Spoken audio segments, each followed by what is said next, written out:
And now, another episode of Crit Camp Gaming.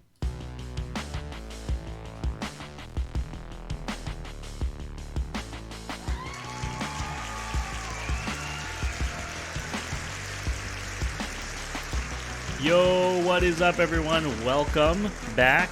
It is Monday, May 11th, and we are returning with episode 5 of our Arkham Horror LCG campaign, The Return to the Path to Carcosa.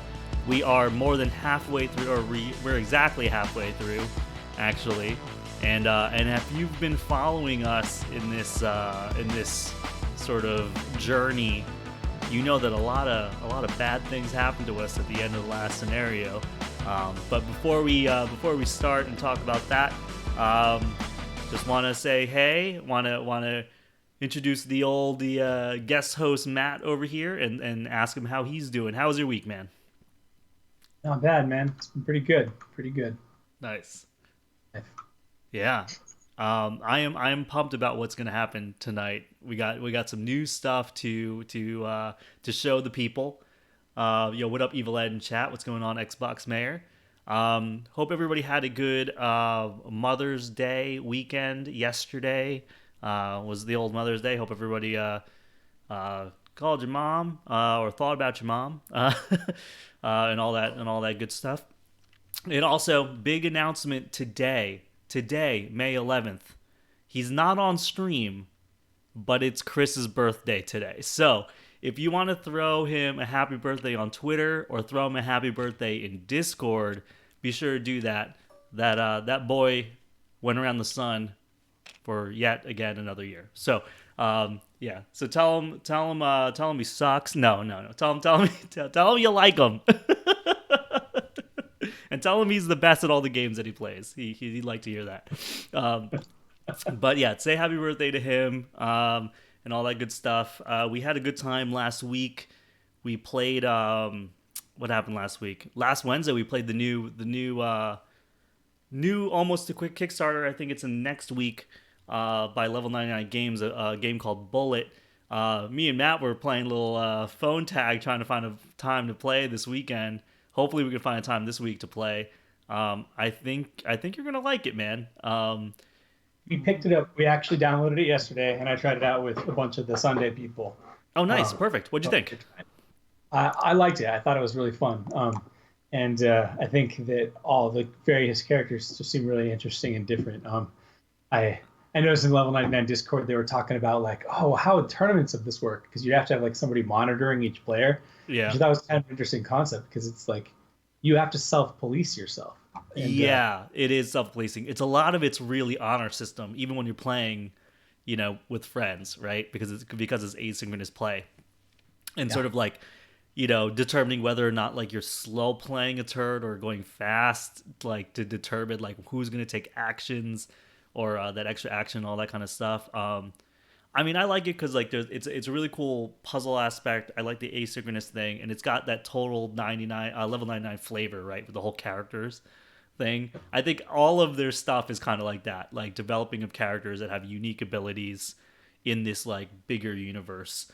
And I thought you might like it because there's RNG, but there's RNG mitigation, right? So I always think about you when there's mechanics like that, where you're just like, there is chaos here, but it's controlled chaos because you have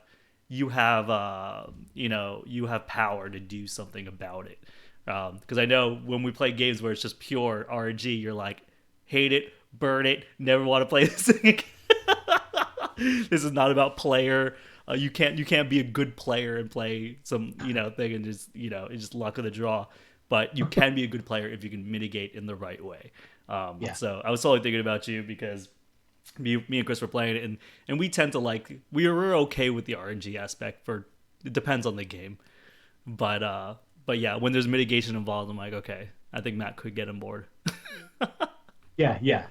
No, I do like. I mean, I like a certain amount of randomness in my games, like for sure. So I'm definitely not like anti-randomness, but like you're saying, I want to be able to control it. And in that game, with the few games I played of it, it does feel like you have some control. I mean, absolutely, you can get hosed if you draw a bunch of the same color. Totally. But like at the same time, Yeah. It's it's fun. Like that's not the type of game that I'd want to like hop into a tournament for, but one I'd love to just play with friends. And yeah, I like it because it's just like it plays quick, and you can play. You can get a couple of games in, or like let's say that you're playing. You're doing like an all day Arkham Horror thing with your friends, and you just like really slammed out like this really long ass like scenario or something like that. Like between games, you're like, let's just play Bullet real quick, just like yeah, cleanse the palate before we jump into the next area. But I mean, bring it back to Arkham. I mean, there's a lot of randomness in Arkham, and all of it is about mitigation. Like this whole game is about mitigation of the chaos bag and everything. absolutely. Yeah. Perfect. Cool. Evil Ed says I played one of the solo adventures with the Call of Cthulhu tabletop RPG. It was pretty fun. Cool, man. I was like, I don't think I know that, the Call of Cthulhu tabletop RPG. Okay. I know that I've played the Call of Cthulhu tabletop RPG, like the older one. I played that like about 4 or 6 months ago with some friends. I don't know if we're talking about the same one or if you're saying they updated a new one, but that is cool. Nice, dude. Yeah, but that was the new game we played last week. We also played some Tharsis. Again, and gave away some stuff. So congratulations again last week for 2 people that won Tharsis and 2 people that won Cat Lady.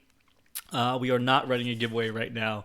We are fresh out of giveaways, but as soon as that happens, I'll let you guys know when we got another one. So I think right now, let's jump to the board state and let's get some ambient music going on in the background. And let me do the story recap like I usually do at the beginning of these streams for you guys who have been watching, but if you haven't been watching, this might be a good summary. We are on scenario 5 right now, which is called A Phantom of Truth. And so it's at the top of the screen as well. Campaign, Return to the Path of Carcosa, scenario 5, A Phantom of Truth. In the first scenario, we were watching a play called The King in Yellow, and things got real weird at that play. And we got chased around by a guy with a mask. We got a clue to go to a cast party, which was right here, the Return to the Last King. So we went to this really wild cast party with some people that were transforming into like ghouls and things like that. It was real wild. We had to interview people to get information. We barely made it out of there. Hold on one second. I'm about to cough. I don't have COVID. Okay. So we were at a cast party. We barely made it out. We got some mental trauma in there. And then I think Echoes of the Past, this was where we went to the Historical Society to dig up some more information about the play. The last time the play was in Arkham. And so we were going through all the different rooms. We met Mr. Peabody. He worked at the Historical Society. Showed us into a secret passageway into a secret library where we left an onyx clasp there, but we found out that there was a dude still alive that was in the last play. He just went insane, so we had to go to the insane asylum, which was the Unspeakable Oath. And so the last scenario, we went to the insane asylum. We were searching for this guy. I forget what his name was. It was like Daniel Pennyworth or something. Daniel Chesterfield, I think. Yeah, Daniel Chesterfield. So we had to make it through the asylum. We caused a ruckus, man. We like lit the kitchen on fire. We let out some dangerous people. We did all this stuff. We like goaded on some guards and all these things. We finally got Daniel Chesterfield, who was like freaking annoying as hell to carry around, dude, because he was just hurting us. He wanted to hurt himself, a danger to himself. But I was able to escape with Danny Chesterfield, with Danny C. But on the way out, I am booking it, and I've got Daniel Chesterfield on my shoulder, and I'm booking it, and I'm like, right at the gate, and I'm like, oh, we made it, man. I was like, Joey D, we made it. I look back, Joey's not with me, man. Joey's not with me. I see his silhouette in the doorway of the asylum, and he's getting pulled back. They're putting a straitjacket on him. He's going crazy. He got committed, guys. Joey D got committed. And so now I'm in the halfway house with Danny Chesterfield going nuts. I leave for 2 seconds to talk to this new investigator that joined. We'll talk about her in a second. And I come back into the room, and Danny Chesterfield's he freaking killed himself, man. You know, he pulled a red from Shawshank, and then he's like, I can't, I'm not good for this world. And then he was like, Danny was here. He carved it in a table, and so Matt's new character came in and was just like, what did you bring me into? So do you want to talk about what's going on with you, Matt? Sure thing. So I am playing a character who is not officially out yet. She is one of the 5 new announced monocolor investigators. What I mean by monocolor is they are only allowed to use cards from their color. Like Lyle has a blue card and a yellow card in his deck because Akachi, who's almost a monocolor, she has the exception that she can play occult cards. So you can pull those from anything. Winifred here is green, and that's all she can play. But she is the new rogue investigator, so she's one of the ones that will be coming out. Well, I guess I don't know exactly when because of the work that's happening, but in theory, relatively soon. And so the reason that she is playable is, unlike the other investigators, both her random weakness and her strength, her unique weakness and her unique strength were spoiled. So they are all in there. It's official. There's also a couple other cards from the leaked cards. I guess leaked's not the right word. They're the ones that they officially put up online. If you call that leaked. But I'll be using some of the other green cards that will be coming in her pack. And so some new stuff. She should be fun. I actually have not read over her backstory specifically yet, but I know that she is, if I remember right, a Native American descent. She is extremely agile. Yeah. If that's what we want to call the foot icon. She's very slippery. Yeah. However, her mind icon, her mind stat is the lowest that it can be unless you are a full health Calvin. So, this is going to be interesting. Because I'm going to be writing a dangerous game. Anytime I draw one of those treachery cards and it says mind, that can be scary. Testing against mind is awful, but hopefully we can find ways to mitigate that. All the other stats are really good, though. I mean, 3 and 3 seems pretty average, and then 5 is amazing for the foot. But guys, look at the bottom here. It's 8 physical health and 7 mental health, which is like pretty big. Yeah. She has a lot of soak in that regard. So it should be all right. I'm looking forward to it. This deck was, by the way, a shout out. I told my buddy Slimpy, whose name you've heard before. Yep. Time to time, if you've been around for some of the streams, I told him, I was like, I want to play somebody weird, somebody different, and so he actually threw this together. I only changed one card, which was to increase one weapon and to decrease one skill card, just because Lyle and I both want to be able to kill things. Yep. So, but otherwise, this is 100% his creation. He's even given me a couple pieces of advice on how to level things up. Nice. So, on a final note, we thought I was going to be coming in with 0 XP. The reality is I'm coming in with 3 XP because it turns out that I got no experience for the last mission. I was committed to Joey D, is who I was playing. I was committed to the Asylum, and so I got nothing from that.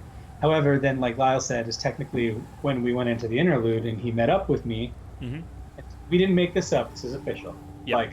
I was there, so I got the experience for the interlude involving the weird stuff with Daniel Chesterfield. So So basically what happened was we got XP for so I got XP for the victory trophies in the asylum, that the scenario itself, that was like 3 XP or something like that. And then interlude, as far as the story is concerned, Matt meets up with me.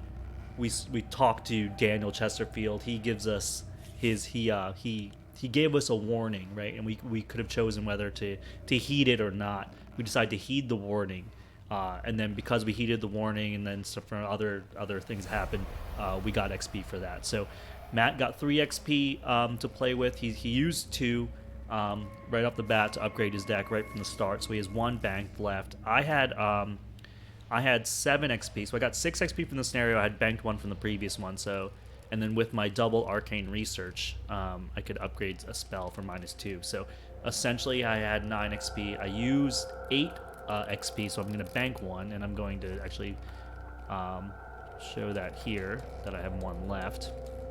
And I want to show you guys really quickly, before I spin the wheel for Mr. Draco, who resubbed. Thank you so much for the resub. But I want to show you my upgrades here, because I've been showing you guys as we've been going on.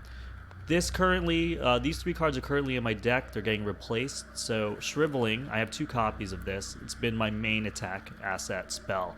I'm upgrading one of them to the 5-dot version here. So if you can see the differences here, same amount of charges, I get an extra punch icon if I commit this to a skill test from my hand. The big thing though is instead of getting +2 willpower and +1 damage, I get +3 willpower and +2 damage.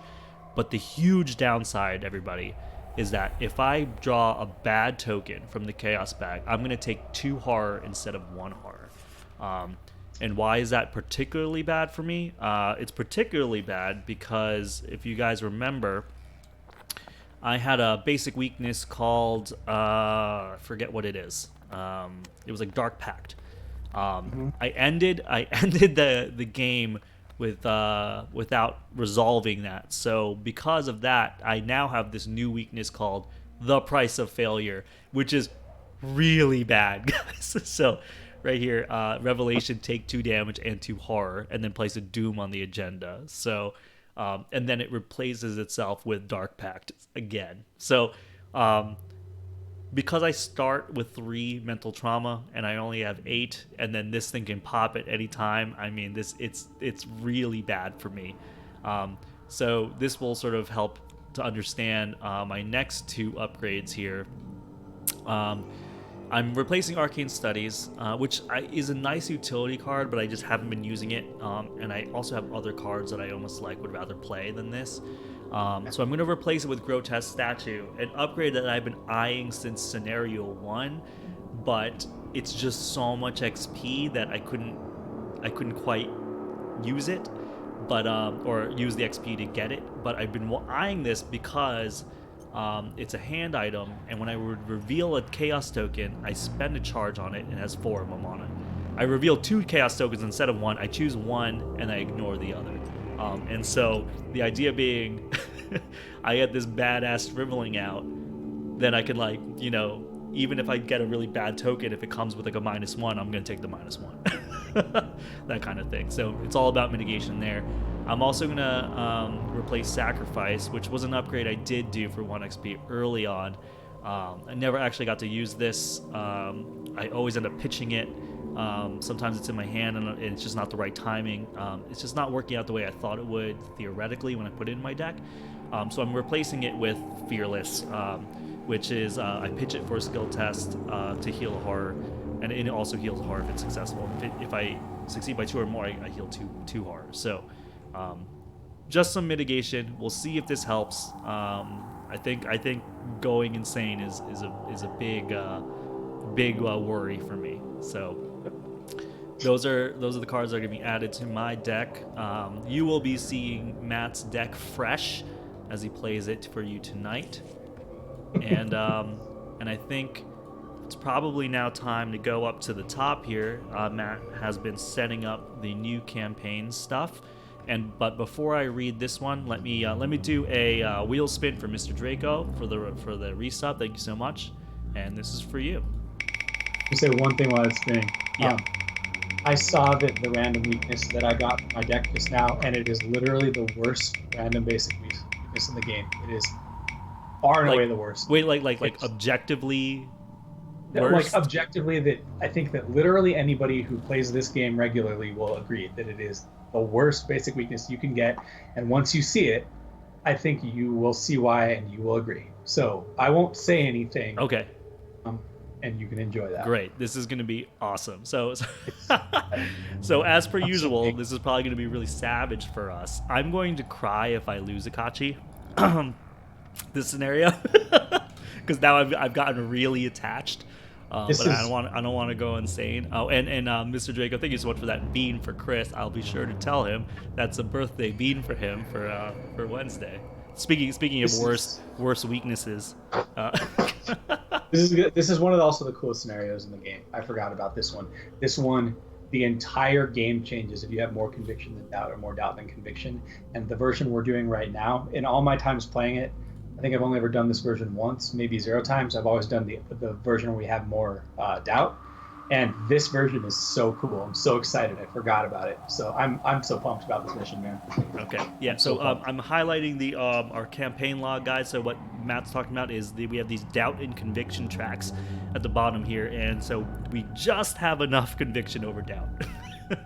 So we have 2 conviction and 1 doubt. All right. Okay. So now to the beginning, guys. This is scenario 5, a phantom of truth. So here's the problem. I just noticed this. Now I'm going to tell you this right now. If you look at it, it says scenario 6. Yeah. I know. Okay. Now here's the thing. I don't know. Matt Newman did some stuff in this campaign, and if you look at our campaign log down here, you see that little asterisk under VIP Slain where I put at the end, ask Matt about Matt Newman and the Black Onyx class. Yeah. Yeah. Well, I'm going to say it right now. He included some things that were specifically to make people feel like they were crazy when they were playing it. So I did when I was setting it up because I kept looking back and saying, isn't this supposed to be scenario 5? I don't know if that was an actual typo or was him messing with us. But this is scenario 5, guys. Even though it says 6 right here, I looked at the next one, and the next one is also labeled scenario 6. So this is actually scenario. I know. It just messed with me, which is why I will talk about the whole Black Onyx class thing later. Anyway, this is correct. Okay, so if that is true, though, what a troll, dude. Like, and I know because of the other thing that it is possible, and I just missed it before. That's amazing. I can't believe that. That's so, because because right away that's like the first thing I highlighted this. I'm like, no, this is the wrong one. It's scenario 6. Like that. If you didn't tell me that was a thing, I would be going back and forth in this book, being like, well, what's going on? Oh my god. All right, so here we go, guys. Scenario 5, quote unquote. This is going to be a long intro, by the way, guys. This is a very long intro. So okay. So strap in, get ready for this intro. Check the campaign log. If the king claimed its victims, read intro 1. I guess we're reading intro 2? Correct. All right, intro 2. It has been several weeks since the events in the asylum, and you are still no closer to the truth about the King in Yellow and Carcosa. You have scoured the city for signs of the others Daniel had mentioned, the ones who are opening the path to Carcosa, but found nothing. Either the trail has gone cold, or they're no longer in Arkham. Perhaps Daniel truly was insane, and you were only following him deeper down the rabbit hole. Every night you toss and turn, as you are subjected to vivid dreams of Carcosa, its black stars, twin suns, shattered moons, and twisted spires. So we're going to continue to dream 1, and it says, don't get lost. Awesome.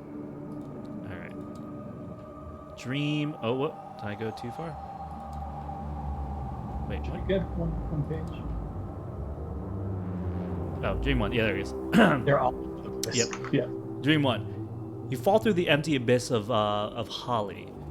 Creatures of unknown and impossible origin lurk just beyond the darkness of your sight. The one who cannot be named looms above you, magnificent and yet bound in his prison of madness, manipulating your torturous descent with a sole outstretched arm. So each investigator has earned the Lost Soul weakness. Does not count toward your deck side. Shuffle 1 deck size. Shuffle 1 copy of this weakness into each investigator's deck. Continue to dream 2. Great already. Okay. I didn't remember that. So we're actually probably going to need another card to throw into our campaign log right here because I'm going to need to record this, and that is totally full right now. So yeah, I will see if I can find an object, and you can. Okay, hold on. I'm going to look at this. Treachery, Lost Soul. Madness, Pact, Revelation, check campaign log. If you have more or equal doubt than conviction, test book X, where X is your willpower. If you fail, take 2 minutes. If you have more conviction than doubt, Test your willpower, where X is your book value. If you fail. Okay, so the more the conviction is doubt is actually better for me and worse for Matt.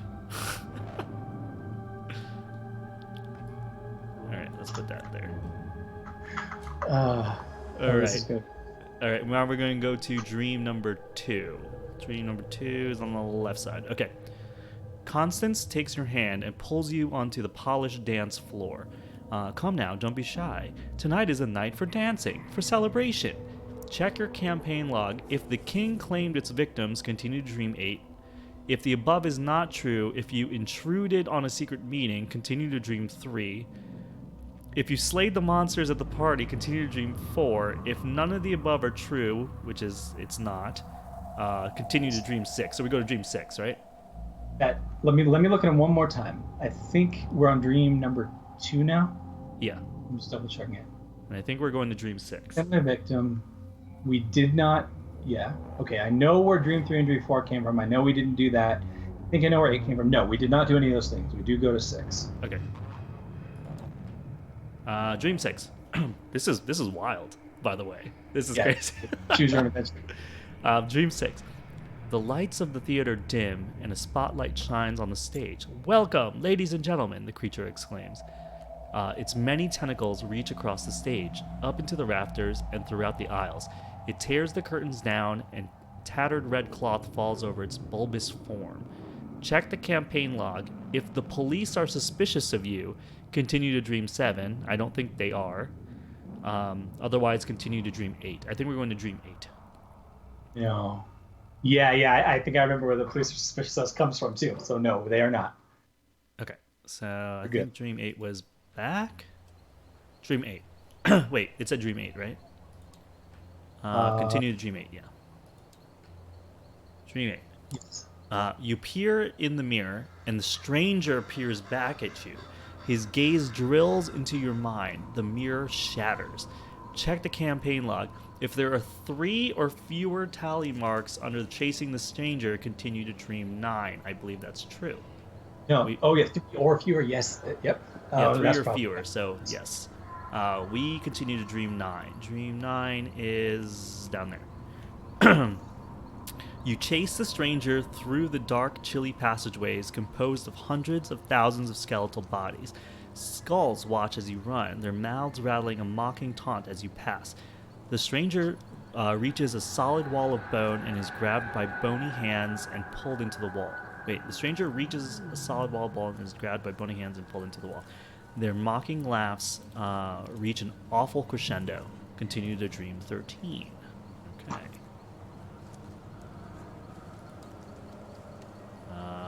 Dream 13. Okay.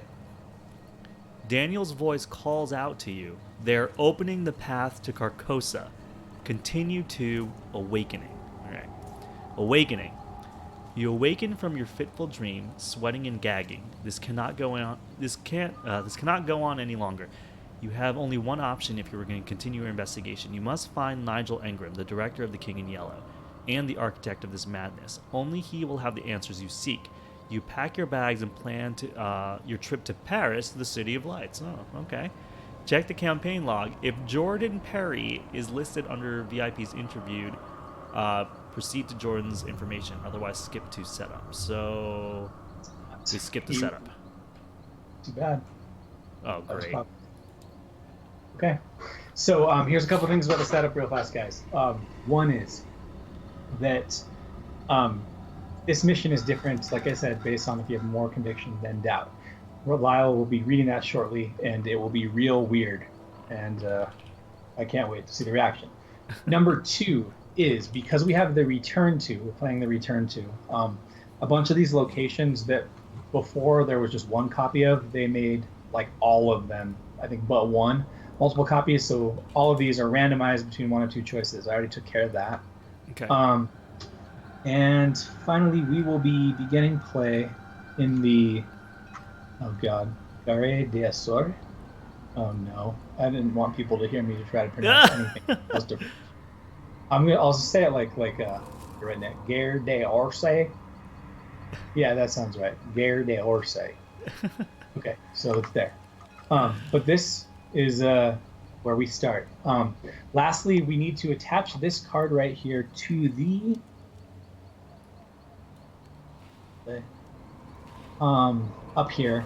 Oh. And okay, so this right here tells us that when somebody special named the Organist arrives, 2 new cards get added to the deck. So I do need to remember to do that when the Organist arrives. When the Organist arrives, okay. So that's the thing that I'm most likely to forget, because there is not going to be a reminder necessarily. But Okay. I'll put it up here so anytime put it we up look at there, because we're always going to be checking the Doom. Yep. And then I think that should be everything else. Let me check the next page real quick. Okay. But I think you're good to read the... Yeah, okay. You are good to read the act and the agenda. Okay, so what... let's... Oh, welcome to the Best Camp on Twitch, Dr. Aardvark, PhD. I like your name. What does the Chaos Bag look like these days? Okay, so the Chaos Bag has in it... so it's the hard mode... Oh, no, I did it again. I think I did it again. I love it. I am so mad at myself.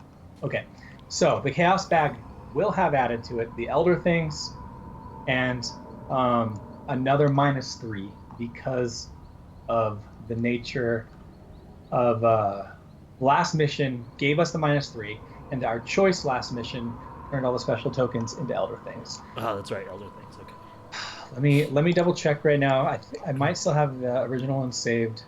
Return to Carcosa normal bag. Yep. See, I saved this thing right here because I knew I would do this. Yep. So Oh, here is the normal. The founder in chat said classic Matt, and is the founder Slimpy?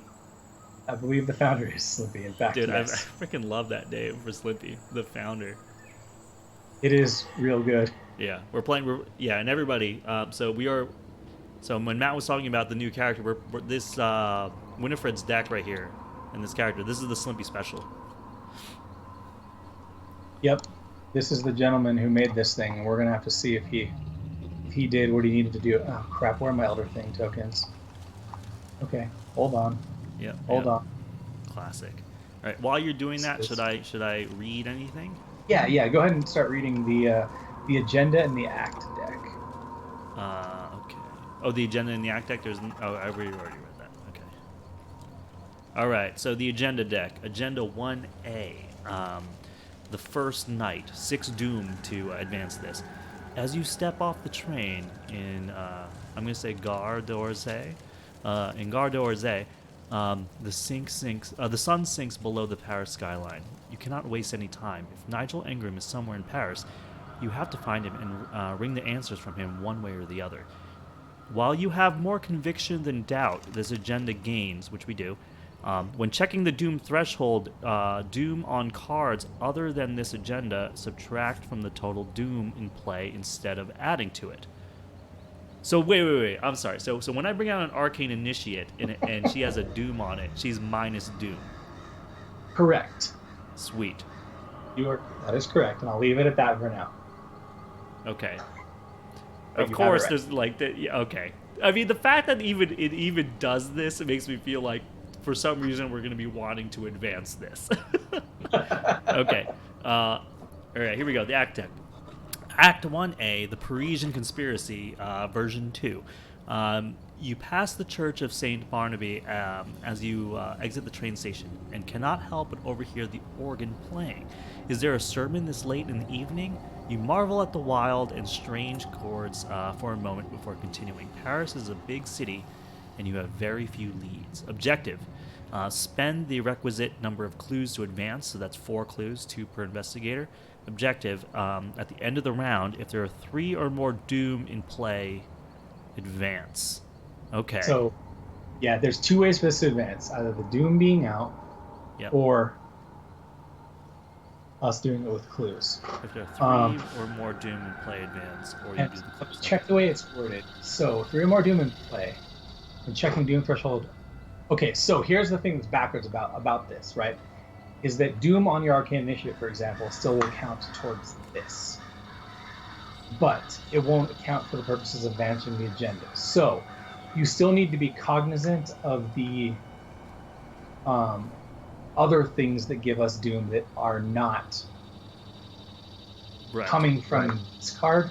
Yeah. If we want to advance this ourselves, basically this will either advance naturally or advance by us. Yeah. So that's fine if you do draw that. If you do draw your Arcane Initiate. Got it. But otherwise, I think we're ready for Fun Town. Ready for Fun Town. This is the board that Matt has set up. We're here in the train station. Built in 1900, this train station was the first urban station in the world to use only electric trains. These days, everybody in Paris, this is a museum, and it actually holds the portrait of Van Gogh.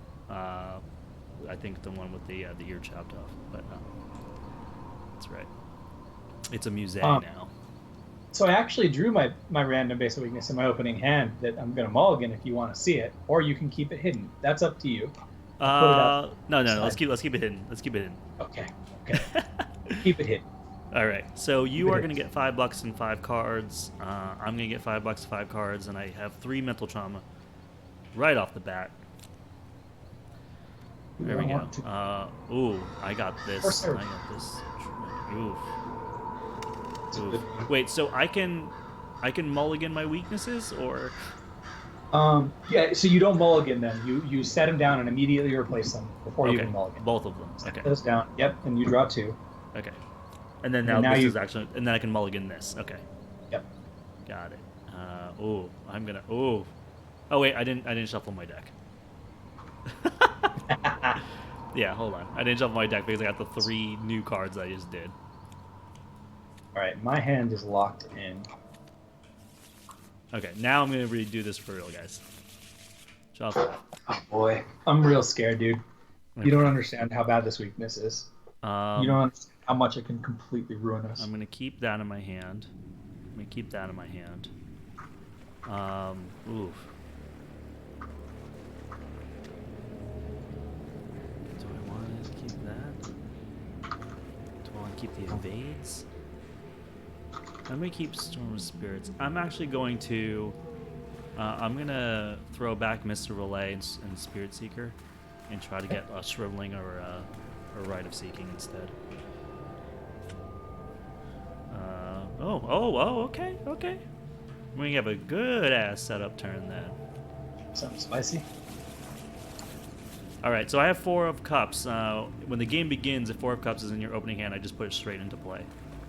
Yep. Sweet. Very nice. That's nice. I like it. Do I have to pay for it or no? No, you don't. Oh, that's even better. I actually get to start with $5 now because I no longer have a. Oh yeah, you don't have Joey D's cost of being Joey. Student loan, yeah. I think I'm gonna do a setup turn as well. Actually, yeah. Do you? Okay, so. Well, so we should flip this train station though, because we're sitting here, right? Sure. So let's flip it and read it and see where we're at. This is gonna give us 2 clues. 4 shroud action here. Spend 1 resource. Move to any rail location. Okay. Okay, that's a lot of places. 1, 2, 3, 4. Okay. That's Interesting. 4. Wait, no, this one's a rail location as well. How would you feel about marking those with blue tokens for us for now? Yeah, let's go for it. That way, like, I think this is the type of thing that from a distance we could see really easily, and then people can see. So that's what these are, guys. These aren't markers the game's telling us. I'm just pulling these out for right now, so we can see what counts as rail locations for the time being.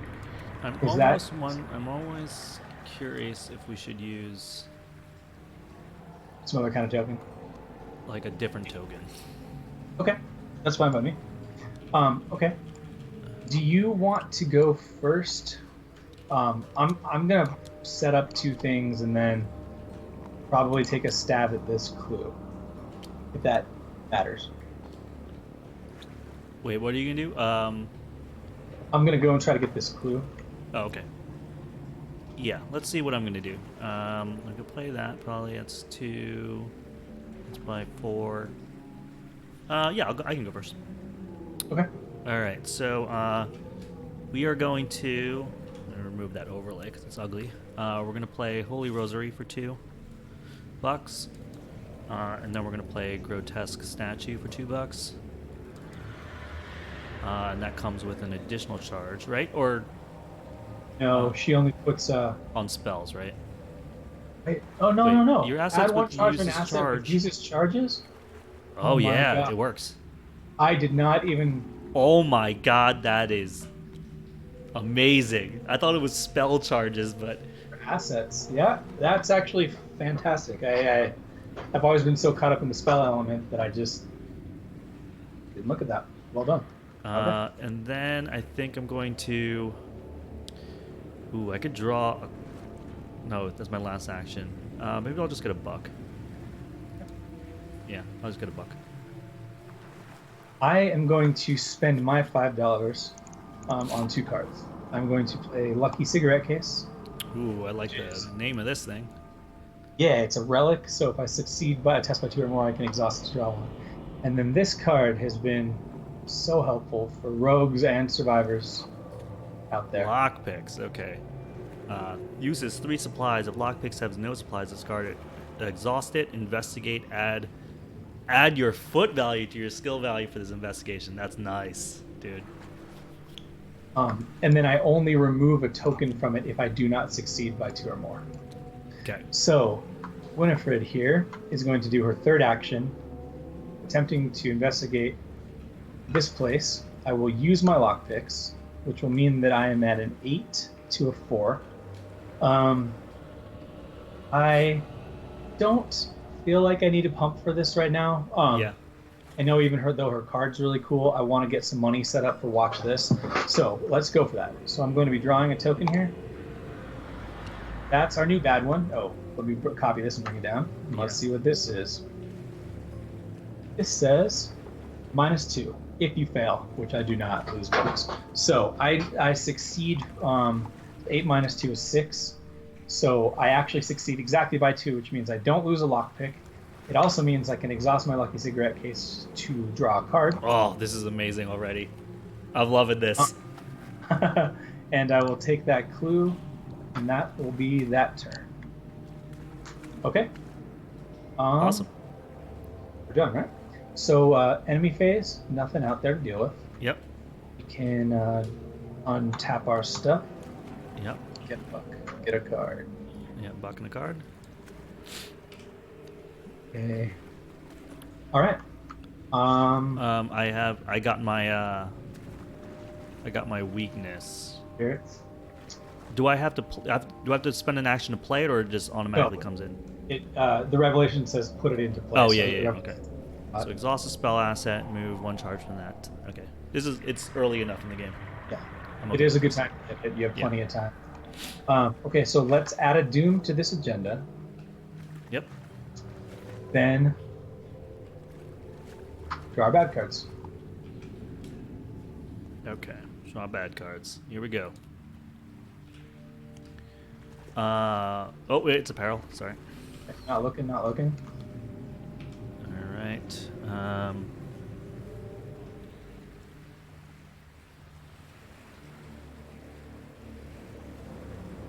Oof. This is interesting. Okay, you can look at it. I need to make a decision up here by the agenda deck and the at deck. So the name of this card is the sign of he who must not be named. Oh, good catch. Well done. Yep. Big H. Big H. Okay. Yeah, the sign of H. Attach sign of H to either the current agenda or the current act. Each time the investor takes 1 horror, takes an additional horror. So, who do I want to? I think I'm going to put it over here because we can actively do that. Sure. Yeah, I mean, I know that I'm not supposed to say anything. I'm assuming you're already committed, but I think that's smart because either way, this is advancing quick. Either because there's 3 doom out or because we're doing it. So I like that. Yep. Okay. All right, your bad card. Oh, boy. Is it? Can I look at it? Yeah. This is a really bad place for this.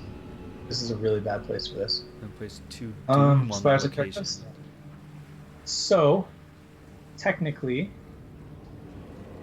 there is now currently 3 doom out. Now, it's If we don't clear Doom off of this by the end of the round, the act will advance. Yeah. So I have to throw out our location up here, and I say this is bad because this location is a 4 shroud. It's 2 Doom. Oh yeah. So now we have some tough decisions to make. Because I can stay here and buy us some turns, potentially. I mean, it depends upon how important it is to you that we advance this ourselves. Man, I have no idea. So there's there's 3 Doom right now, so it will advance right next turn. Right. So basically, I will have to do an investigate action. I can still use my lock picks on it. No, I can't use my lock picks on this because the lock picks generate an investigate. This generates a separate investigate. Oh, so this is one of those things where I couldn't use Rite of Seeking if I had it. Yeah, this is a really bad place for this. So basically, in order for us to go for it, I would have to spend some cards to try to go for it. Now we are playing on normal, and I do have Winnie's ability, so it's possible. But it will be a struggle. Okay, hold on a second. Let me read this agenda deck again. When checking the Doom threshold on Doom, because I'm trying to think of because if we cash in the amount of Doom, then it disappears. Not like I want to really advance the Doom deck so fast, but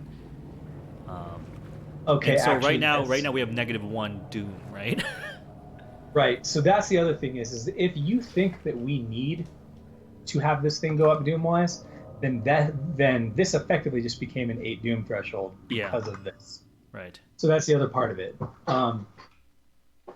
It just sucks because we're both not set up to investigate using a book because my book sucks.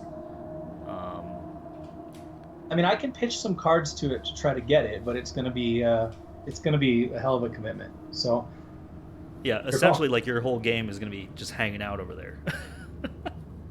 Yeah, if I'm going to go for it, I need to commit to going for it and do it. Right. What's the last phase of this? We're done. We're done. We did the bad cards, and now what's happening?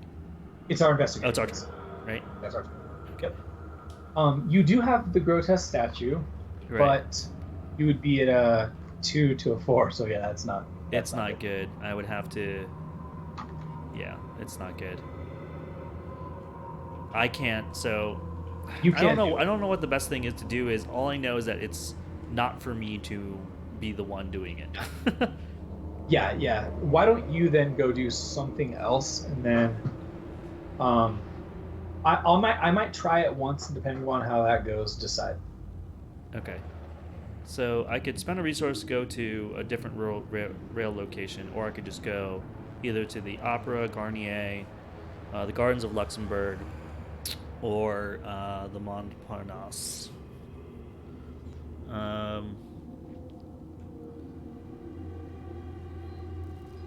And we're looking for Nigel, right? Okay. There's this weird thing. It's weird that these don't necessarily... Okay, I think I'm actually going to move here, because we can always go back here and then attach them, and then go to a rail station, I think. Is that cool? Yeah. All right, Gardens of Luxembourg. The Gardens of Luxembourg Palace contains hundreds of scattered statues, monuments, and fountains. It would make for a relaxing walk if you hadn't come here to escape the winged creatures that screech and soar in the dark sky overhead. All right. Shroud 2, 2 clues.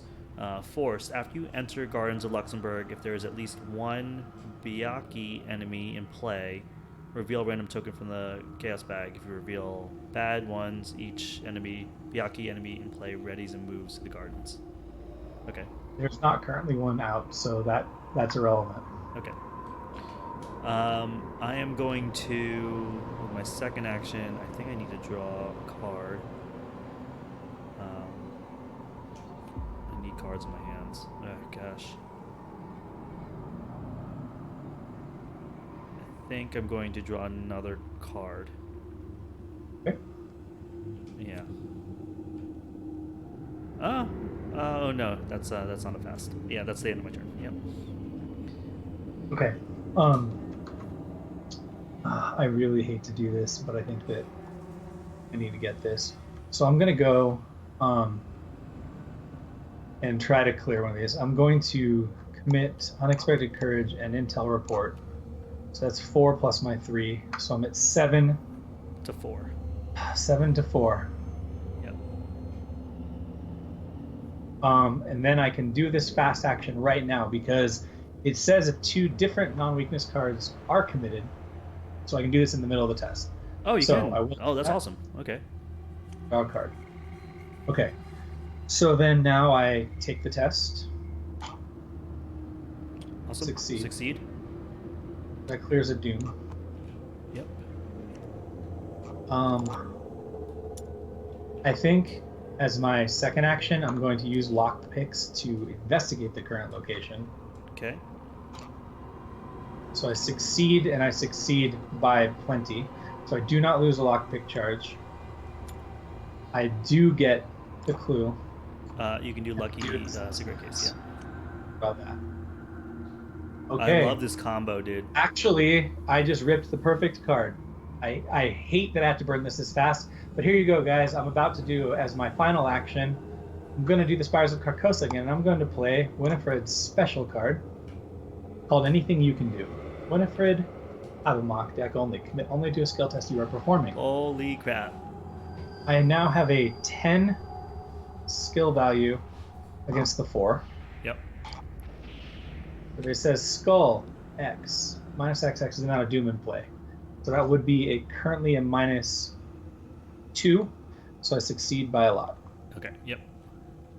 Okay, that does clear this. And clear this. So it was a very expensive clear. Hopefully it was the right choice. I genuinely don't remember exactly. I have a loose idea, but that's my turn.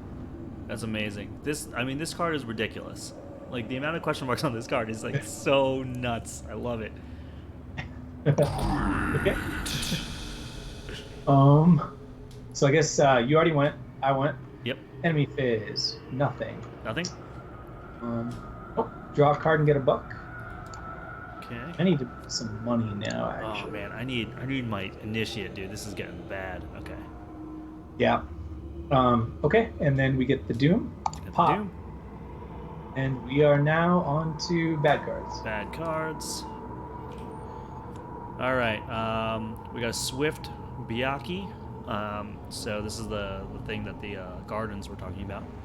A monster, 2 fight, 3 health, 2 evade, prey, lowest remaining sanity, hunter, retaliate. Force when Swift Biaki would move via the hunter keyword. Instead, move it 1 location at a time until it enters its prey's location. If it moved more than 1 location by this effect, it does not attack this phase. It hits for 1 physical, 1 mental. Okay, so it super moves every turn. Okay. All right. So I have a good plan for that. Let me see what I draw for my card first. Deadly Fate. Revelation. Test Mind 3. Perfect. That's my favorite stat. Wait, hold on. I can help you if you don't want this. Let me see what it does. If you fail, discard cards from the top of the encounter deck until an enemy is discarded. You must either draw that enemy or that enemy attacks you from the discard pile. I'm fine just taking a hit from it. Okay. Whatever it is, because I feel like that is going to be less. I have such a huge threshold right now. Yeah, I think that's it's true. worse. Yeah, you have the resources for it. Yeah. Yep. So I'm just going to do the test and assume I'm going to fail it. I'm 1 to 0. So I still failed by 2 because what his mind is 1. Okay. So I'm going to discard cards from the top of the encounter deck. 1, 2, 3, 4, 5. Oh God, 6. Oh, here we go. Okay.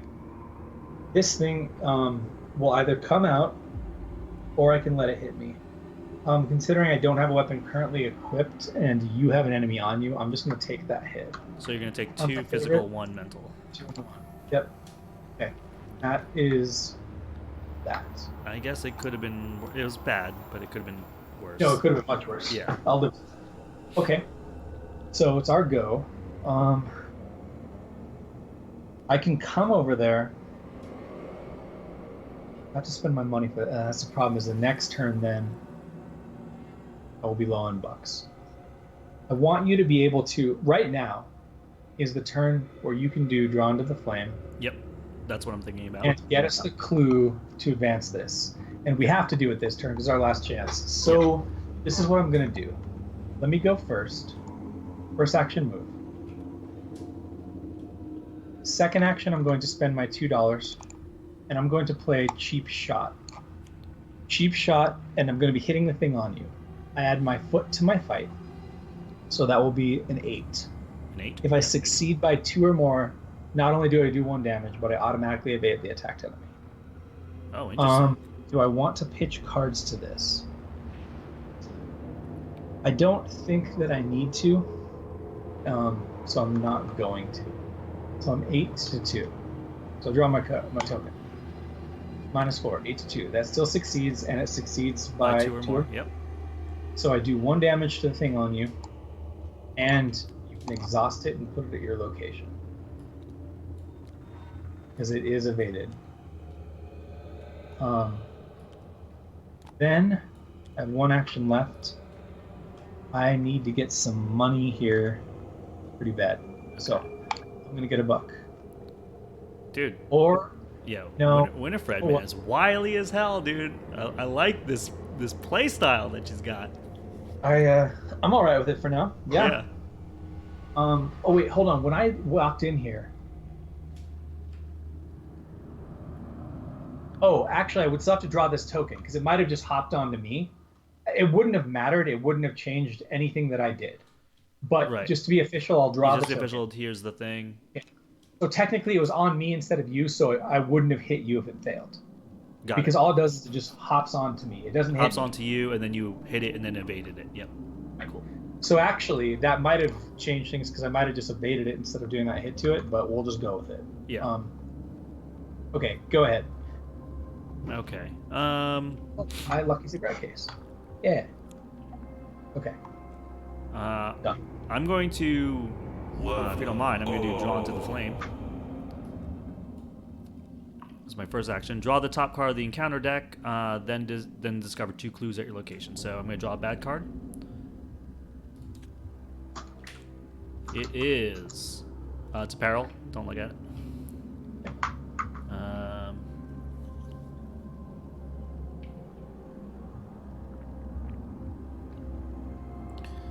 Okay. I would like to take a look at this card, Matt. I would like to spend 1 clue, but I don't have a clue. Does that mean I have to take the 2 damage? Yes, you cannot take the other choice if it's not an option. Okay. That sucks. All right, so I took 2 damage, but then I get 2 clues. So that was my first action. Now, we can right now advance, or we can. Well, basically, we have to do it before the Doom phase. Oh, and Matt, I think you took another horror because of the sign of H up there. I did? Why? What did I take? Oh, yep. Yeah, because you took 2 damage, 1 horror from the enemy, and I think you're supposed to take additional. Yeah. Thank you. Yeah, want to advance this? I think so. Yeah, I think so too. So let's get rid of sign of H. We will advance the deck. I'm gonna clear out 2 clues off of me. We clear off 2 clues off you. Yeah. We'll go over to this act deck. We advance it. I have 2 actions left after this. True Evil, Act 1B. If you spent clues to advance, didn't even think about that. If there was going to be 2 different scenarios here. If you spent clues to advance, the organ you heard earlier continues to haunt you no matter where you are. The torturous chords play over and over in your head. The sensation that you are being watched tugs at your mind. Spawn the set aside the organist enemy at the location furthest from the investigators. Hopeless, I defied him side face up. Advance to 2A, stalked by shadows. Okay, so up here, hopeless, I defied him. Okay, yeah, so this is the correct side. All right, so this is the Organist, humanoid, avatar, elite. He hits for 5. He's got no health apparently, and 3 evade. So Hunter cannot be damaged. Force after the Organist moves from the Hunter keyword. If it is unengaged, resolve its Hunter keyword again. Otherwise, cannot attack this phase. Okay, so it just moves a lot. Gives you 3 horror. Jeez. I'm shuffling the Figure in the Shadows cards into the encounter deck now because that's what we do when the Organist shows up. Oh, right. After the Organist enters play, shuffle both. Yep, got it. Attach Along with the encounter discard pile. It says right there. Yeah. So the whole deck goes back together. Yeah. And so is this this card no longer relevant? I do not think it's relevant anymore now. Okay, cool. And so now we advance to Act 2A, which is Stalked by Shadow. So Act 2A, I knew that every time I met him, I knew that every time I met him brought him near to the accomplishment of his purpose and my fate. And still I tried to save myself. Robert W. Chambers in the Court of the Dragon, the King in Yellow. So there's a fast action here. Spend 2 clues as a group. Either place 1 doom on the current agenda or automatically evade the Organist. Group limit once per round. Objective: survive 3 nights. Do not advance until you are instructed. That's an interesting. This is something new. This survive 3 nights thing. Yeah. And look at the name of the first agenda. The first night. Okay. So when we advance this, it'll be the second night. Yeah. I'm glad I got rid of that Spires of Carcosa because we would be at 0 right now. Yeah. So we need to get Doom out here. All right, we need to get Doom out here. But before we do that, I want to say thanks so much for the resub Indecision. He says, "Boo, Chris." Don't boo Chris. It's his birthday. Go and tweet at him. Say happy birthday. And I'm gonna spin the wheel for you. And I hope that you get burpees or beans for Chris, so I can tell him that he got birthday versions of those things. He'll love it. He'll love it.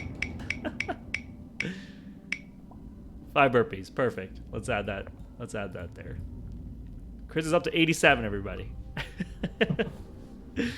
Excellent. I'm also going to give I'm going to give everybody crits for us advancing that act deck. Okay. Yeah. All right. So so I have 2 more actions left. We're here. That Organist is up there. I feel like I have no good spells right now. Yeah. I'm like We need completely to get useless. either you with a weapon on you or me with a weapon on me. I'm good at getting like almost 1 guaranteed clue around easily. I'm just kind of poor right now, unfortunately. I have 2 weapons, so I don't know. I think I need to move because so this guy doesn't jump on me. He won't. He's gonna jump onto me. Oh, he will. Wait, what are you at? Yeah, 5 and 5. We're both at even horror right now, so we can pick who he jumps on. I'm gonna stay here obviously because my turn's done. So you don't need to move now. You can if you want to, but he will be going on to me, not you. Oh, okay. So then let me do my second action to just draw a card. I need to actually get something good. I have a whole bunch of just nonsense right now. My Storm of Spirits does 2 damage to him, and I think he has 3. Right? Oh no, I could kill him with Storm of Spirits. That is an option. I mean, I don't know. I don't necessarily imagine there's gonna be big clusters of enemies, so it would solve our problem, and I can spend next turn looking for a clue and then getting some bucks. Up to you, man. Yeah, I'm okay with that. I just feel like my turn's pretty useless. I'd rather just do something here. So my final action, I'm gonna play Uncage the Soul. Actually, no, I don't need to do that. I have the bucks. Okay. Yeah, sure. Yeah, I have the bucks. So I'm going to spend $3. Storm of Spirits. Attack uses head instead of fist. If you succeed, it does 2 damage to everybody, to each enemy. It might do 1 damage to each of us if I reveal a bad token. But I do have Grotesque Statue plus 4 Cups plus Holy Rosary. So I have 5, 6, 7. Yeah. I think it's 7 to 2. Yeah, so you're over the key amount. So the only reason you use the statue is if you want to try to not hit us both. Your call. I am.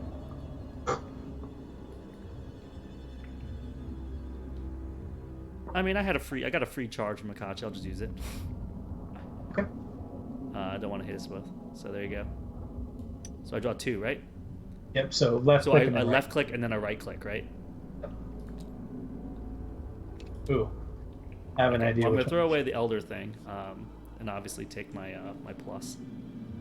And I will add 1 charge to an asset, so that was free basically. That is so sick. Yeah. That's so sick. Dude, Okay, that was the greatest pull ever. Yeah, like that is so good. You can just discard it. Oh no, this guy's dead because I did 2 damage to him and you already had a damage. Yeah, that's what I'm saying. I was just putting it down there. Oh, Discard. perfect. That was really good. Okay, we needed that. So enemy phase. This guy is going to double hunt. We have a couple of directions, so he's obviously going to go here first. Yep. Well, he And could he go has. here first. Oh, you're right. Yeah, Actually, which he he does. probably will. He does this. He does this. He has to. Oh, I just picked up the location instead of the man. 1, 2. Yep. Okay. Luckily, I'm really good at evading, so we should be able to keep this guy off of us if need be. Okay. So then now we're on to ready our cards and get our bucking card. Ready cards, bucking a card. Yeah, what up was OCS1 Spectre? His birthday is the best day to boo him. Yep. I guess you're right. I can't argue with that. And Evil Ed says, interesting spin to have scenarios where you actually want the Doom. Yep. Guys, I mean, this is my first campaign, but every single scenario plays differently. And so I have no idea. Like, I keep trying to make upgrades to my deck to, like, be like, I think this is the way to go. And it's just like, it'll play completely differently. And I'm like, okay. But sure. let me tell you how excited I am that I put this Grotesque Statue in my deck, though. That was great. Oh, I'm really excited you did it too. Yeah. That's our Doom, so we're at 3 out of 6. Yeah, 3 out of 6. And draw bad cards. Bad cards. Here we go. All right, I got another Swift Byaki. Same one as before. So he's on me. Yeah, because you drew it. Can I look at it or no? You can, because there's no choice to be made. Okay. I just take 2 damage. Oh So my I'm god, dude. You'll correct right now. This is Yep. rough, dude. So this, something to keep in mind is because these cards are in the deck, we might want to keep some clues on us in the future. Yeah, that's true. To not go to 0. It's something to keep in mind. All right. Well, at least we're done. So here's where things get a little complicated, because the fact that arrived on you actually sucks. If it arrived on me, I can just quickly evade it and move on. Yeah. The fact it's on you now, though, would mean that I have to spend an action, take it, evade it, and then I can't go evade the Organist. So, I mean, if I play my Shriveling from my hand, he will do an attack of opportunity on me, right? Yes. Right. Now you could soak the horror on Holy Rosary, Yeah. but I'd have to take the physical damage. Yeah. It's not the worst thing in the world. It's just. it's not, because then I can at least go evade the Organist. The thing is I'd really rather not waste time evading the Organist right now, but I think I might have to. Do you think so? Wait, hold on. Let me look at the map. Well, oh, he's 'cause gonna right double- there. That's the problem, is he double moves. So if we want to get away from him, we have to get 2 away from him. Right. Or I can just keep him locked down. But yeah. Then I can go over there and get a clue. So my turn will probably move, evade, get a clue. Okay. If yours is move, evade, get a clue, then I'm probably gonna just take the hit here. Okay. To bring out Shriveling and then Shriveling him. Oh wait, you don't have the money for Shriveling. No, I have you Uncaged the Souls. Yeah, why don't you go first then? So that way if it goes horribly wrong, like you draw a tentacle or something weird, I can Yeah. fix the situation. Okay, so first action will be to play Uncage a Soul. So I can play a spell or ritual from my hand, reducing its resource cost by 3. So Shriveling is free. It comes with an extra charge because of my passive, but this guy will do an attack of opportunity on me for 1 physical, 1 horror. I'll take the physical, and the horror will go on Rosary. Okay. Let's put that on the discard. That was step number 1. Step number 2 is to Shriveling this guy. I get +3, and it does 3 damage overall. 0 to 10. So I'm a 5, 6, 7, 8, 9, 10. Yep. 10 to this. I'm also going to use a Grotesque Statue to do 2. Yeah. Oh, jeez. That sucks. Which one is the least worse? They're the same. They both just pass without any downside. Okay. So I pass, but now I have to take 2 horror. Which is so awful. Um, You even used your statue there, man. yeah, I use the statue. Okay. I'm trying to figure out, do I kill my Holy Rosary? Well, the stuff you have out has huge mind on it right now, so maybe that's not a terrible idea. Yeah, I'm gonna kill my Rosary and just take 1 horror.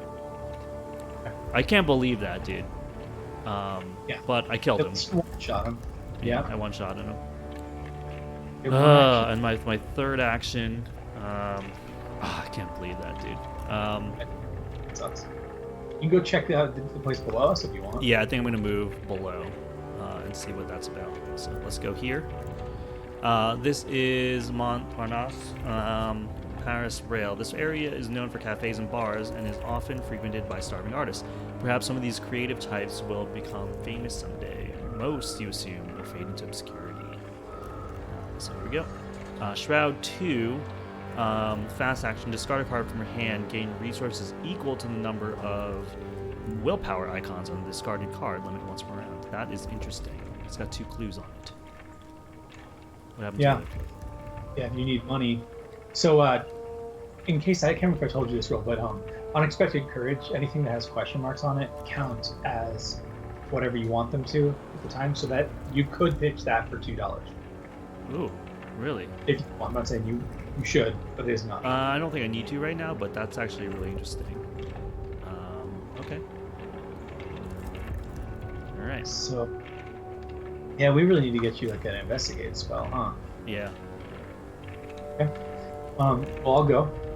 Move over to Notre Dame, famous cathedral in all of Paris, one of the finest examples of Gothic architecture in the world. Notre Dame de Paris, Our Lady of Paris, is an icon of the city. Yep. Light shines out from a stained glass window, and you can hear a pipe organ inside blaring a bizarre, chaotic melody. Flip it.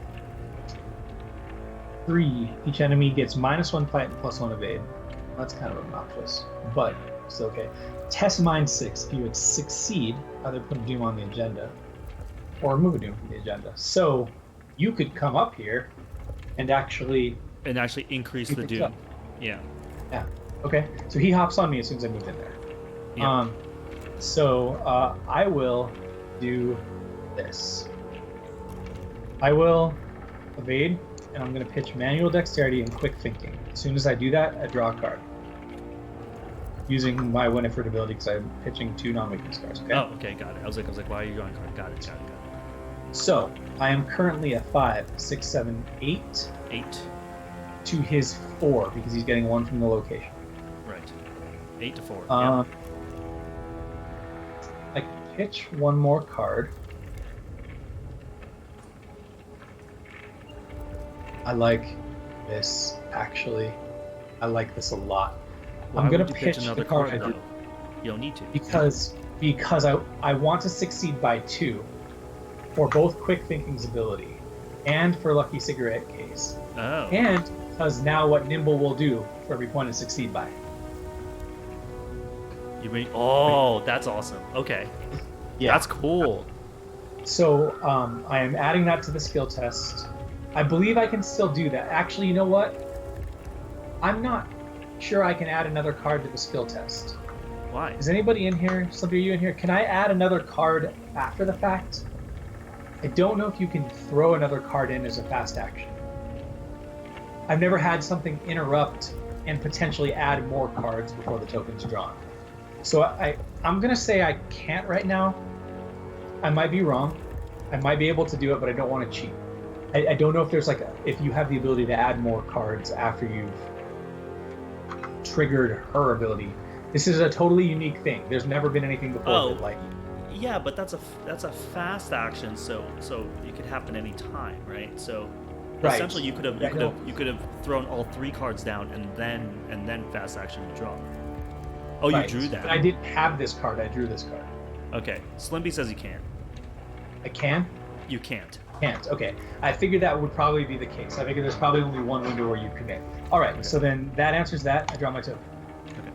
Tablet. So tablet is -3. Oh my god. Cancel the effects and icons of each skill card you committed. You've got to be kidding me. I can't believe this. I can't believe that. Oh wait. my Cancel god. the effects. Oh, and icons. Yep. Well, I failed. So what it was a 5 to. It was a -3, so that puts me down to a 2, and his total was a 4. Oh my god. Yeah. Okay. Cool. Well, we're gonna do this now. I hate this game sometimes now. I always hate this game. I'm gonna play Watch This. I'm gonna put $2 on Watch This. Can't get any worse than this, right? Oh my god, this is gonna. I have to gamble now. This could be wrong. I'm a 7 to a 4. I'm doing it. I'm just doing it. 7 to a 4. Oh. Thank God. Okay. So that means it's a 5 to 7. So I do succeed. I succeed by 2. Yep. Multiple things happen. Watch This. It gives me my money back and doubles it. I go to $4. Wow. Watch This is kind of cool. All right. By the way, I can't draw another card off of this. Oh, it's once per test. This is another test. I can draw another card. Yeah, it's once per test. It's not once per turn. Yeah. Okay. So I get that. Then I can Lucky Cigarette Case, which I'll also probably regret, but I'm doing it. Yep. Cool. Then I can now do Nimble to move myself 2 spaces. 2 spaces. Yep. I'm going to move 1 and walk into Le Maurice. Yep. Historic district has recently become less aristocratic. Okay, so flip this. Yep. When your turn Through begins, Shroud. Yep. here, draw a card. When your turn begins here. Yep. You draw 1 card. Okay. Then you can move 1 more, right? I can move 1 more.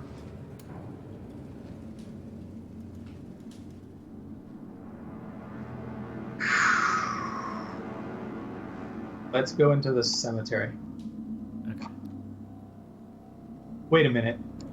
I have 1 mind, and if there's one place that would have a mind test associated with it, it'd probably be a damn cemetery, right? Yeah, it would be a cemetery. All right, I'm gonna move over here actually. Come on. Spend 1 resource to add a supply or ammo token to a card you control. Okay, so that was action 3. I moved. I evaded again. Yeah. Okay. I am done. Wait, what did you do first? I think I moved in there, didn't I? Yeah, you're right. You moved in. again. Yeah, moved in, evaded, and then evaded with the nimble. Yep. Okay, done. Yeah, Ed, that was a very expensive play. That was crazy. But at least I drew some cards back from it and got some money off of Watch This. And you got to move. Yeah. So I know there's only 1 Watch This and 1 Nimble in there, but I'm starting to wish there was more all of a sudden. All right, well, go ahead. I don't know. The way that you're going through your deck, yeah, might I be can able get to back reshuffle. I'm really the fact that I got the worst random basic weakness in the game makes me really not want to go through my deck like this. Oh, but okay, gotcha. Okay, well, did you already went, right? Or did I go first? I went first, right? Yeah, okay. Yes. Yeah. So he readies. So the ideal situation is I always want to be 2 locations away from him. Yep. And the reason why is the first time he moves, he would hit me if I got there. The second time he moves again, he won't hit me, Yeah. but he'll land on me. And then so I that you can can evade him. Yeah. So ideally, you never want to be one away. You never want to end your turn one away from him. You need to be at least 2 away from him so that way we're equidistant. Right. And he goes for me. So just keep that in mind. Anyway, we're on to the chip and chair phase. Yep. Card. Get a buck. Oh god, I'm so glad I drew that card. I needed that so bad. Okay. All right, and then Doom. We go to 4. Yep. And bad cards. Bad cards. Oh my god. All right, I got another stealthy Byaki. Oh no, this is a different one. This is the one that you had hit you from the discard pile. Yep. So while stealthy Byaki is exhausted, he gets -3 fight. Oh god, I just saw the name of this card. It's Can I look at it? Yeah. Check your campaign log. Figure in the shadows. If you have more conviction than doubt, resolve the Organist Hunter keyword. Oh no. Okay. No, that's okay. That's okay. He just moves. Oh no, he moves on to you. No, he moves on to me. Yeah. You get hit for 3 mind. Wait, he just moves on to me and hits me? Yep. He sure does, putting you at 1 mind. Now, wait, you can counterspell that. You can counterspell that card. You can counterspell this with Ward of Protection. Okay. Wait, how many cards did I have? I had 4. Yeah. Oh, I have Ward of Protection. Yeah. Yeah. This would be the one to do it, because otherwise he's going to come in and direct absolutely. your day. Okay. So I'm going to take 1 horror for that instead of 3. Yeah. Yes. Okay. Well, that sucks, but at least we're done. Enemy-wise, you should be able to deal with that thing, right? I mean, like, you have such high minds. Yeah. No, this is going to be fine. Okay. So, I guess, do you want to go first? That way, yeah. If you are stuck there, 7, 8, 9. Yeah, because right now it's 9 to 5 with the shriveling. Yeah, that sounds good. Just as is. So, yeah. Here we go. Spend the shriveling. It's 9 to 5. I'm actually going to spend a Grotesque Statue. It makes sense given the situation. Okay, I'm gonna throw away the skull and just take the -2 and kill him. Vaporize him. Okay. All right. So just make sure that you end your turn 2 away from this. Yeah. So where is he? He's over there. Yes, and I can't investigate these clues. I'm awful. Yeah. Yeah, that sucks. It's just 2 to 2 basically. I have an unexpected courage, so I can pitch that, but then it's really only 4 to 2. Yeah. So I'm definitely gonna move. I have to move.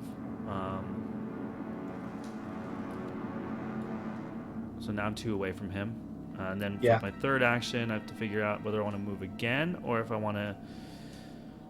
I think you just gotta dig for your clue gather or something, man. Yeah, I need it, dude. I think I need to get it. There's 3 cards in this deck that I need to get. I either get Arcane Initiate or both one of my Rite Seekings.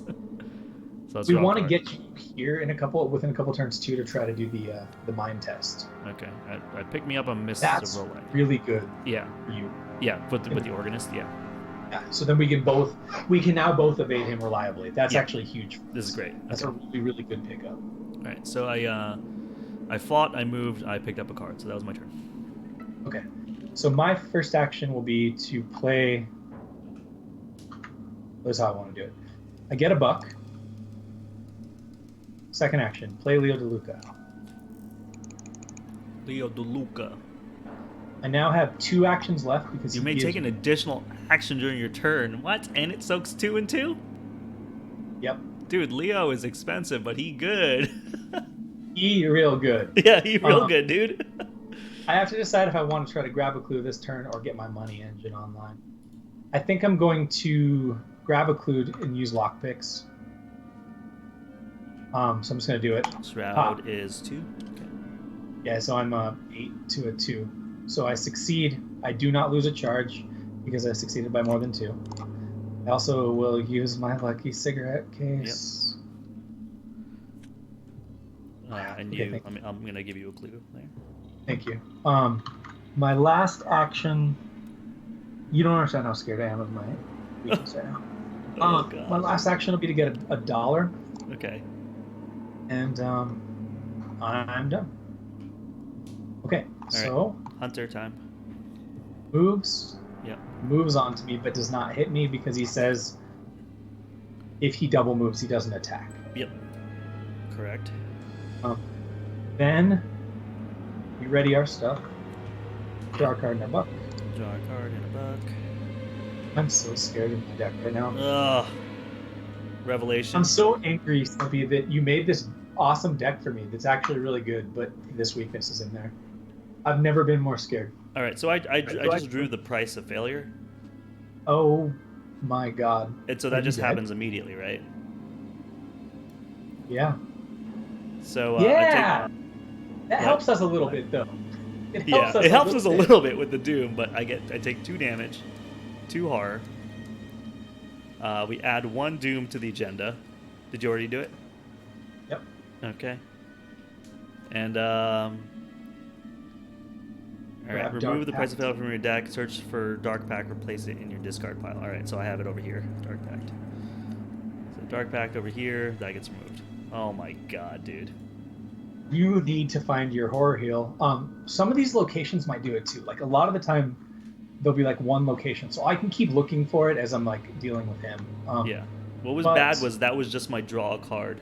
That wasn't even the bad cards.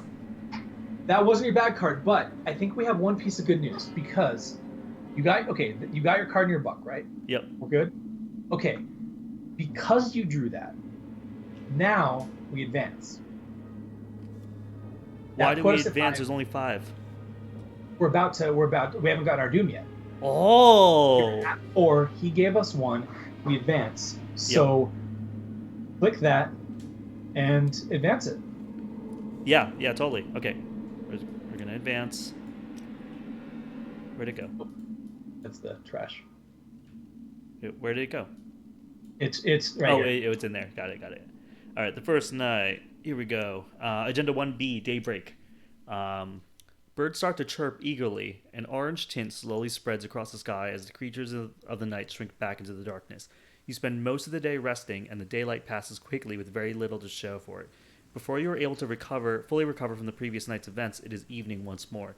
Each investigator disengages from each enemy engaged with him or her and may move to any connecting location. Move the organist 1 location away from the nearest investigator to a location with no investigators if possible. Awesome. Okay. So I disengage from him. Yep. Let me go over this again because this is important. I disengage from him. Yep. And I move to a connecting location, which we'll say is I need to be 2 away from him. So we'll say here. So I immediately flip this, and I'll say Martine. I have to do that right now. Yep. After you evade an enemy here, move that enemy to a connecting location. Okay, so this is a good place to evade him. Yep. Then, so he's technically here.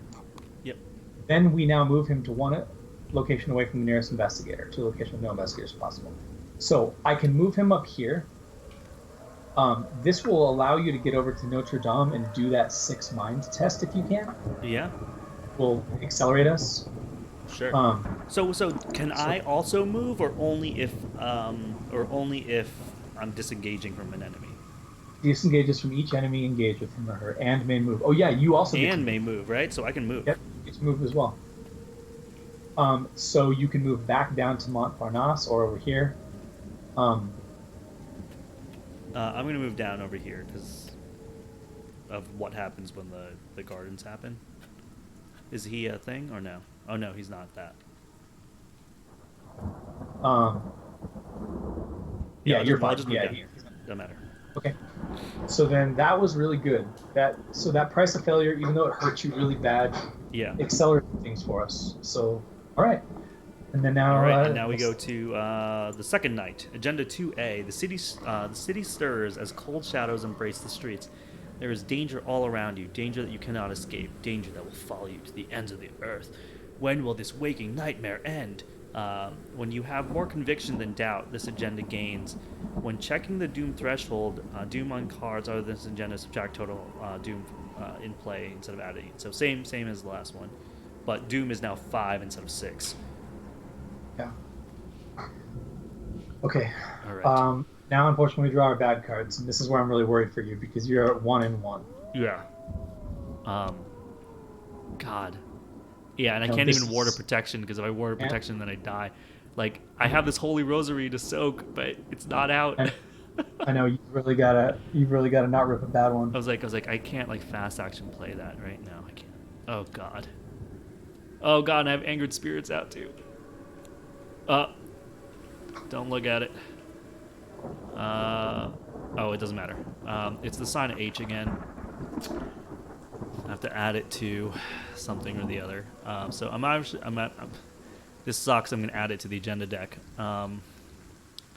Okay, well that's a good choice because the act deck does Yeah, not we advance. can't advance the act deck. So yeah, that was the right choice. Yeah. Okay, well at least that didn't kill you. Yeah. So after that.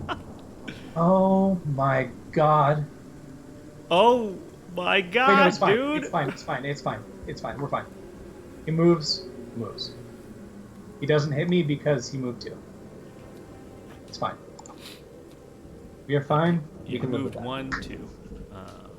It's on you. Okay, and it's a really good thing. Yeah, you did move. Okay, so good. That's We good. survived. We survived. All right, Yeah. so he's on. You can do whatever you want to do. I'm just gonna be evading this guy, so that's gonna be a good time. Okay. I want to stay. If you can get this in like this turn, if possible, Yeah. that'll give us more room to kite him. But Yeah. the other thing it might be worth doing is you kind of need to get a clue, because that card, if you draw it, that Oh, I know. If we draw that card again, I'm done. Yeah. So I don't know. You think could like. Maybe I'll draw a card, move over there, and do the willpower test. The other thing you could do is you could like hit your unexpected courage to try to get this. Then Try to get the clue. I don't know. It just protects you from that one Yeah. counter card. God, I also want to put my holy rosary out so I can soak damage. Okay. Then maybe you don't go for that place this time. You don't have to do it. We can do it later. It's once per game, so Yeah. just protect yourself, man. Do what you need to do to like. Okay, yeah, I'm gonna bring out Holy Rosary. It's cost me $2. That's step number 1. Step number 2 is to. Do I want to draw a card? Let's see. I can draw a card, or I can try to do a pleb fortitude, investigate. Let me draw a card. Okay. This gives me That's good for your angered spirits, at least. Yeah. Is it worth it getting a clue or trying to get a clue? What is it? So, when the game ends, if you suffer a physical trauma. It sucks so hard. Agreed. Is it worse to get a clue or just start throwing stuff on this thing? Well, you don't need to worry about this. You have plenty of time unless you die. Then you need to worry about it a lot. Yeah, I was gonna say because like there's a good chance I can die. Technically, you have a counter in your hand for that one card if you draw it. Right, I do, and then I can put. That's why the Holy Rosary's out. Yeah. Right. So your call, man. Okay. Yeah, I'm gonna do it. I'm gonna play Alchemical. It's gonna have an extra charge on it, and I'm gonna put basically all of my charges on it onto Angered Spirit. Oh no, you can only put one a turn. Oh no, really? You exhaust it. Okay. So you can only put one per thing you exhaust, but you only need to get 4 on it total. So by next turn you can do it again. Yeah, and I can't do it on the Grotesque Statue because it's an item, not a spell, right? Yeah. Yeah. Okay. All right. Oh, so bad, dude. Oh yeah, no, it's This sucks so hard. Okay. My go? Yep. All right. I attempt to evade Homeboy. Yep. If I'm gonna double evade him, I'd have to toss my Mauser. Yeah, it's Um, 5-3, right? And he doesn't have any location buff, right? yeah, I don't think I need to draw a card this bad. Well, I guess I'm gonna do it. I'll pitch this and this. All right, so now you can draw a card. I can draw a card. Okay, so I will evade him. I'm at +5. Okay, Awesome. so I succeed by a lot. By a lot, so you can do. Evaded. Not only does he get evaded, but because I evaded him at this location, I can shove him one location. All right. Show him to the So corner, that's yeah. what, And now you can lucky cigarette case. this could be so bad for me that I'm doing it. Okay. All right, so that was action 1. Yep. Action 2 is going to be to play Lone Wolf, which is going to help me a lot. Action 3 is I'm going to use my lock picks here because I'm here. So I may as well go for it. 8, 2, 2. So I succeed by succeed by 4 because it is. Yeah, succeed by 4. Yep. Wait. Because it's 8, -2, so it's 6-2, right? 6 to 4. Oh, It's a 4 location. So yeah, Sorry. you succeed by 2. Although I don't think it matters. So I do succeed. I get the clue. I'll add that to my character sheet. Yep. And that's my turn. Okay, so he readies. Yep. We get a card, or we ready our stuff and get a card in a book. Oh, I have one more action left. Add Leo de Luca. Sorry. Oh yeah, yeah. That's right. Action is going to be to move here for safety reasons. Okay. Okay. All right. Now everything readies up. Yep. We get a card in a buck. This is your card. I drew my personal weakness, arrogance. So this is a fun card. This is her card. That's going to be real obnoxious. Okay. This is not the very bad one. This is just her weakness. Yeah. The very bad one's still in the deck. You must commit arrogance to each eligible skill test you perform. The skill's icon subtract skill value instead of adding it. If the test succeeds, return it to your hand. So, yeah, you almost want to fail. You almost want to fail just to get it out of here. Yep. Awesome. Yeah. And then your bad card. Oh, Dumas. Doom. Okay, right. That's good. And flip your card. I accidentally drew it, so that was yours. Here we go. Torturous Chords. Revelation test 5 mind. If you fail, put Torturous Chords into play in your threat area with 1 resource on it for each point you fail by. For each time you play a card, increase the cost of that card by 1 and remove resource from it. If has no resources discarded. Okay. So I can test 5. I have 5, 6, 7. It's So no 7 big deal. 5. What was that? Oh yeah, I mean, I guess you are at $1, but yeah. So I don't know how much. I don't know if this is worth a Grotesque Statue or not. I'm 7 to 5. I can pitch Unexpected Courage and make it 9 to 5, and then that be it. The other thing though is, man, like, there's a lot of stuff that can kill you, and Unexpected can be used on any test. Yeah. This just makes things cost more, you know? I don't know, I don't know. This is up to you. I know what you're saying, dude. I hear what you're saying.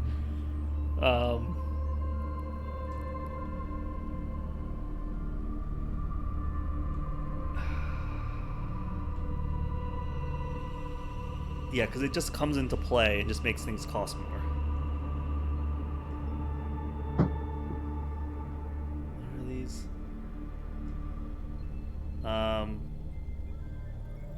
So you're saying that I should just swing right here without pitching. We're on a normal mode bag. Yeah. And worst case scenario comes out with like 3 tokens on it. So what? You basically just lose $3. Yeah, sort of. lose $3. Compared to, like, you're just so low. You're Okay, here we go. We're just doing it. You're 1-1, man. Okay.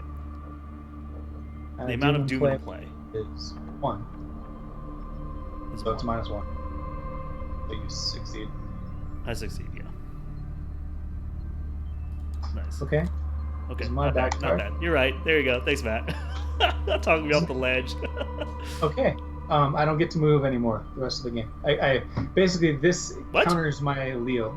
I lose an action for the rest of the game. Permanently. The first time you perform one of the following actions, each one calls an additional action. At the end of your turn, test 3. Oh, okay. Yeah. So bad. well, what's nice is you have 4 actions because of Leo. Right. So basically, this just negates Leo for the rest of the game. Yeah, it negates Leo. It really sucks, but okay. All right. Well, that is what it is, and I hate it, but Yep. at least we didn't die. Yeah, we didn't die. We didn't die. Okay. So right now, if you move here, we're both still 2 away from him, so you can still move there, and I can still taunt him if you want. Okay. Oof. Yeah, I can go over there and do the mind thing, and this is a fast action, right? Angered spirits. Yep. All right, so yeah, we're doing that. Okay. That's just fast. And now I have to think about what am I gonna do with my other turn. I'm gonna move over here. That's definitely. And let me do the mind test here. Test 6. All right, so I have 5, 6, 7. So it's 7 to what? 7 to 6. You're up 1. 7 to 6. This is a good time to do unexpected charge. Yeah, I mean, this is a once per game ability, so Yep. So let's this do is it. really succeed. Do you want to use a statue charge or not? You're Yeah, up 3. it's 9 to 6. I'll do a statue charge. All right. No, skull's fine. It's -1. You're good. Oh, okay. You're right. Yeah. Skull. Otherwise, yeah, tablet would have failed. Yeah. Actually. Yeah. So it's actually really good you did that. All right. So we did this thing, and that does give us a doom up here. Boom. Only 3 more to survive the second night. I'm assuming you want to put the doom on there. I guess you could take it off if you want to make the game harder. For us, but that's We're putting the doom on. And then I have 1 action left. I already did Angered Spirits. Is there a way I can survive some more? I think I need to draw a card. Wait, do I? What are we trying to do? We're just trying to survive? Clue is what makes us fast forward. Every 2 clue we spend will let us go further. Plus, actually, you probably want a clue really bad soon because that other card will hit you for 2 damage. So Yeah. I don't know. However you get clue. I mean, the Shroud over here is like real bad. So I'm not gonna. I think I'm gonna draw a card to see if I can get my Rite of Seeking or my Arcane. Okay. All right. It's like they don't even exist in my deck. Okay. Okay. So I will go. First action will be to do lock picks here. I'll commit arrogance. -3. Cancel. Cancel the effects. effects and icons of each skill card committed to this test. Wait a minute. Does Wait. that make this blank? Yeah, that makes it blank. So then it goes to my discard pile even though I succeeded, right? I think so. Slimpy, are you still in chat? I would. Yeah. That's how I would read it, right? Because you cancel Effects the and effects and icons of each Yeah. skill card. So you cancel the effect. So the effect is not even there, which means that you succeeded and it just gets discarded like any others. If there was 8 minus 3 is 5. 5 to 2 means I'm up 3. I get the clue. Yeah. Ah. I think so. All right. Oh, So the founder says yes. yeah, Yes. boy. Yeah. Yeah. All right, that's Yeah. action Things are looking up. Things are just great these Yeah. days. All right. So action number. Oh, I get a buck from Lone Wolf because I am alone. So that's why I leave this on here to remind myself. If I start my turn and I'm alone, I get $1. Oh, nice. Action number 2 will be to get $1. Okay. Action number 3 will be to spend all my money to play a Mauser. Oh Oh yeah, baby, getting the weapon out. Put 5 on that because they didn't spawn out. And finally, I actually do still have my action because I didn't lose any to Frozen in Fear because I did not move, fight, or evade. So Right.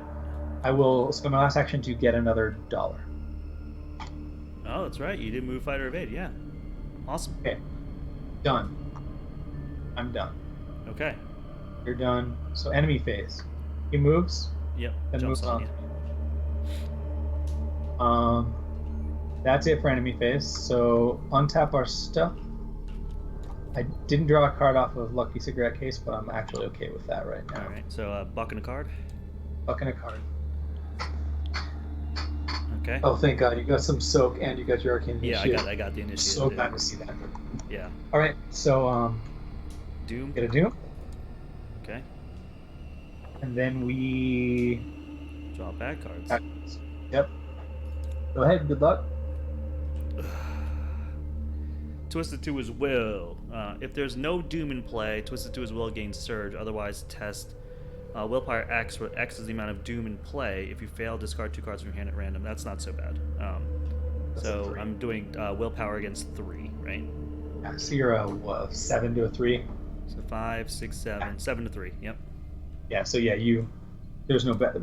Yeah, there's no bad token there. Boom. There Yes. you go. Yeah. I succeed. That's it. I get a Frozen in Fear. Oh my God. My God. Oh, by the way, I needed to test the other Frozen in Fear at the end of my turn. I'll do that.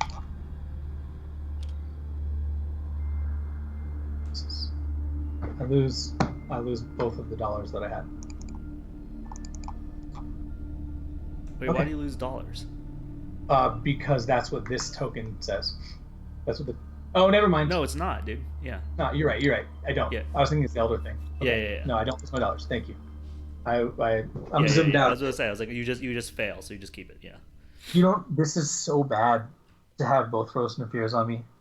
This is what I was afraid of with her. You There you can't go. do Sophie. anything. Frozen and Fears. I'm. The first action I do during my turn, next turn when I evade, costs me 3 actions. Yes. So It's gonna be really- if we are, that happens at the end of your turn. Can I pitch things to that if we were sitting in the same place? Yes. I can, right? Yes, you can. Okay. However, like the main thing right now is we just need to get Clue. We just need to get Clue, and we need to advance the hell out of this thing, and maybe it will be okay. Yeah. So let me go first. I'll evade, spending 3 actions. I get $1 at the start of my turn from Lone Wolf. Okay?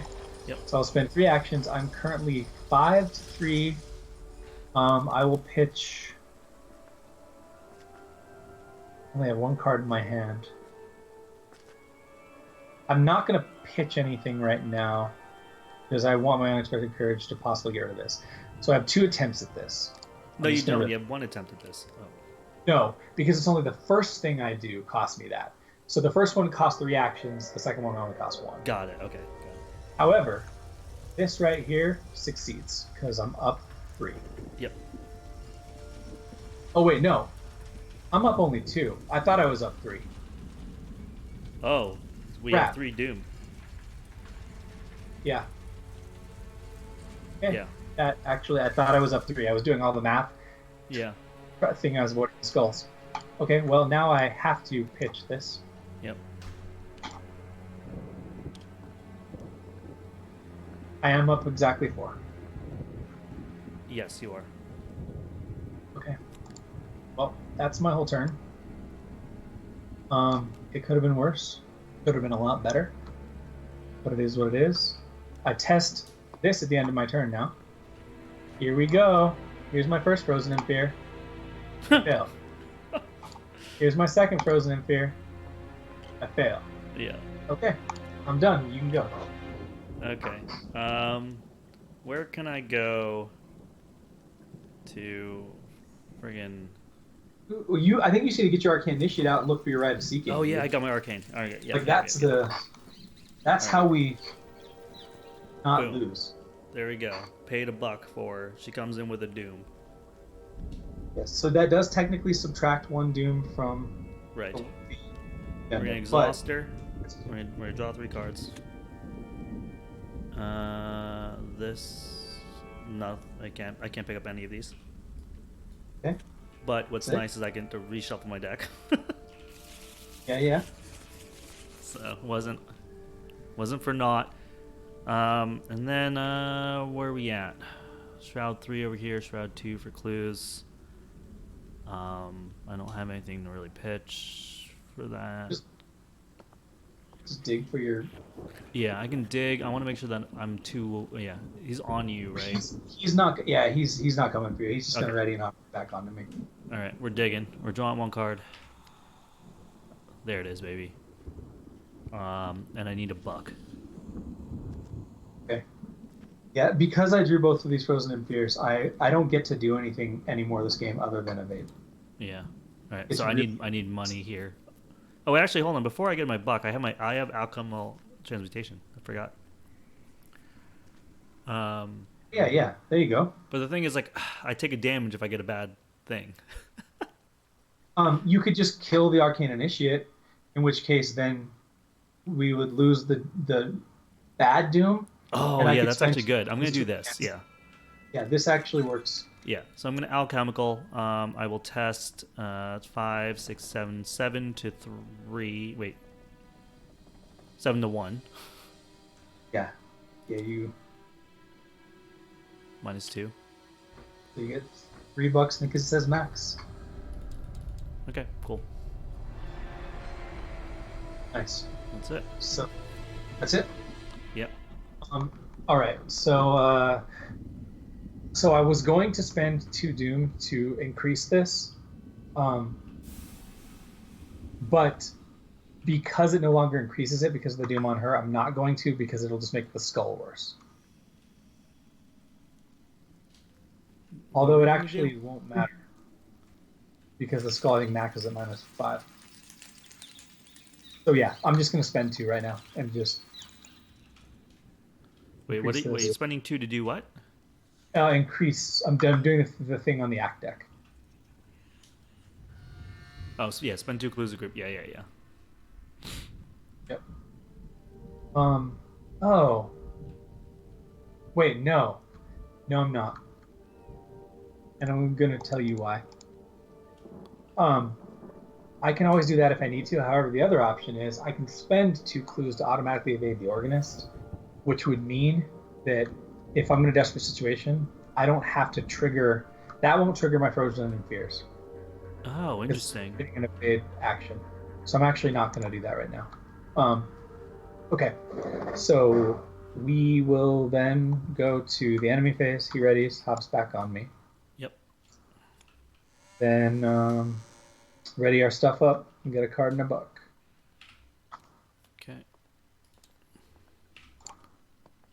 Okay. So Doom now does go to 4. Yep. That it's only a 3 because the Arcane Initiate. Yep. But yeah, Initiate 3, so it's 4. Okay. All right. So then now we drop. Oh god. All right, a stealthy guy. Hunter. Okay. Yep. Get Biaki as well. Okay. Okay. So in 4 remaining sanity. Swap his fight and evade values. Okay. I don't meet that threshold, so he's a 2/3/5. Okay. I mean, my turn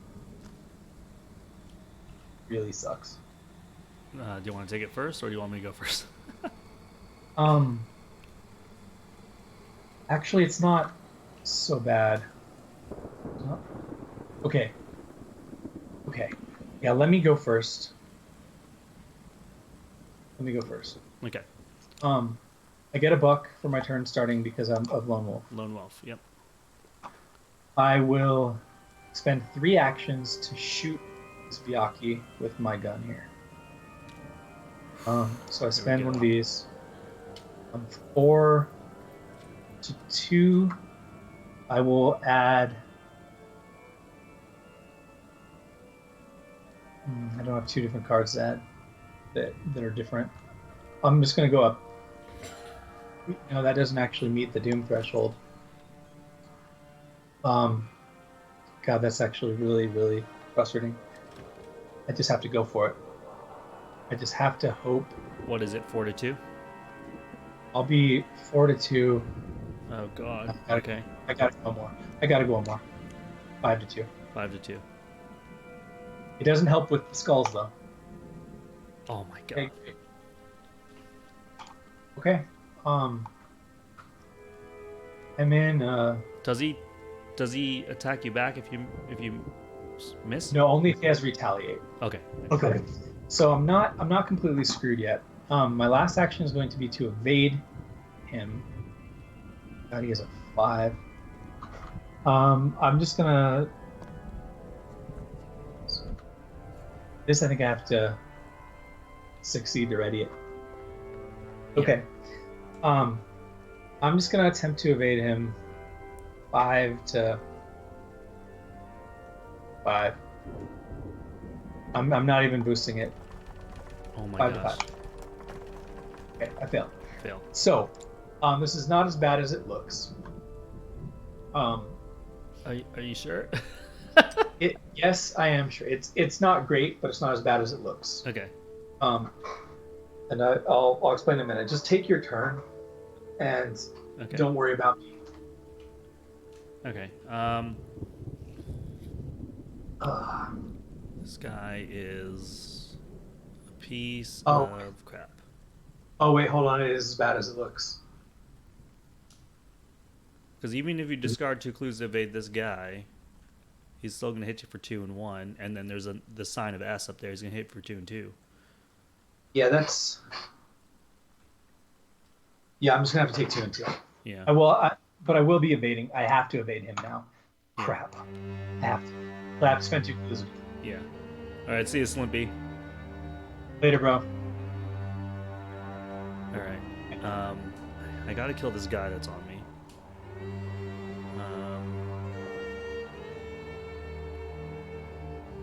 Right.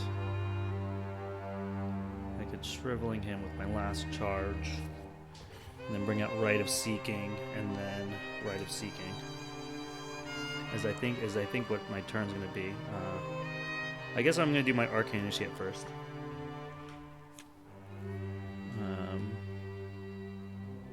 Okay, don't get any of these. If you get your Arcane Initiate killed right now, this will advance. I don't know how important that is. I don't think it necessarily is important now. Oh, I see. If I do something so that I can get an attack of opportunity, I can just kill my Arcane. Yeah. The risk with keeping her out is that it just sticks around. High sign of H sticks around for 1 more turn. Right. Yeah, I want to get that. I want to get that out of here. That's actually not a bad play. I already used them. I needed her just to get the Rite of Seeking. Yeah. So I can actually just play the Rite of Seeking. This guy will attack 2 and 1. I think just blast him, because that way if you draw the bad token, she can soak the damage. Oh, she can soak the damage? Okay. And she'll still die. Okay, here we go. Shriveling. 5, so it's 5, 6, 7. Plus 3, because it's 3 from shriveling. Yep. So 10 to 5. Yes. Right, and we don't care about the Grotesque Statue, right? No, because you're fine with the blast. Alright, so we got a Tentacle. Each skill card committed to the test. No skill cards were committed to this test, so just -3. So it's 7 to 5.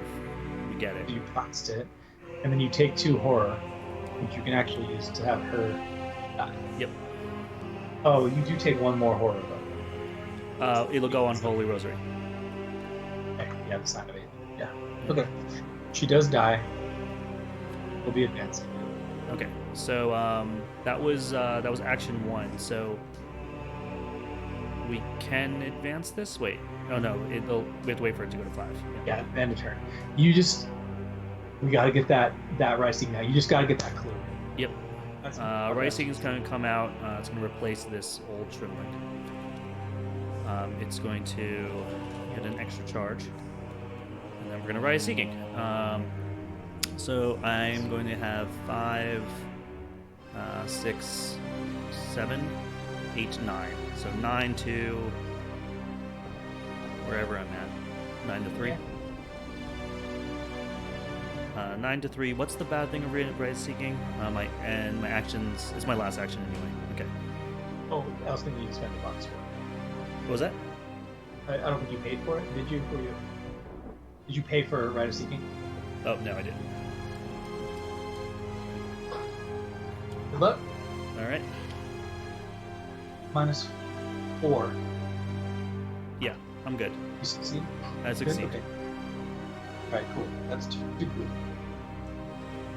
That's actually really big. I'll pull 2 clue off the location.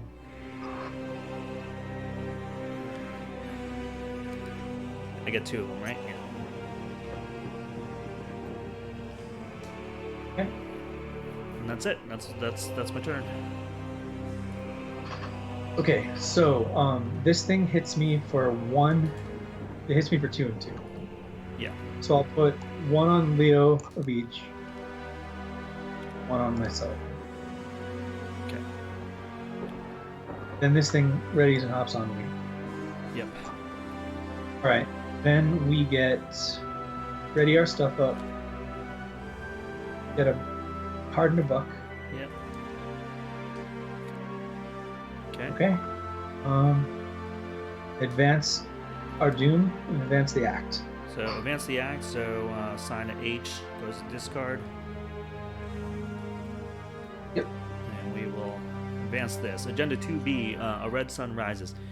To your relief, the sun once again begins to rise, peaking just over the eastern horizon and casting long shadows across the city streets. You are completely exhausted from the night's events. It feels as though you haven't slept in weeks. Perhaps you haven't. It really does feel this way in this in this mission.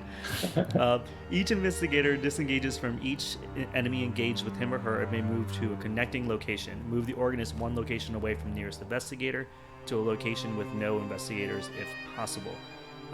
Check the campaign log. If Jordan Perry is not listed under VIP slain, we did not slay anybody. Search the collection for Jordan Perry, an imposing presence, and spawn him at Montparnasse.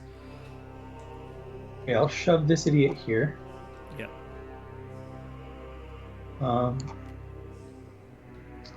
And You can actually move as well if you want. I shoved myself up here. Okay. Because this is a clue, plus it's a victory point. Yep. Then we have to find Jordan Perry and put him down.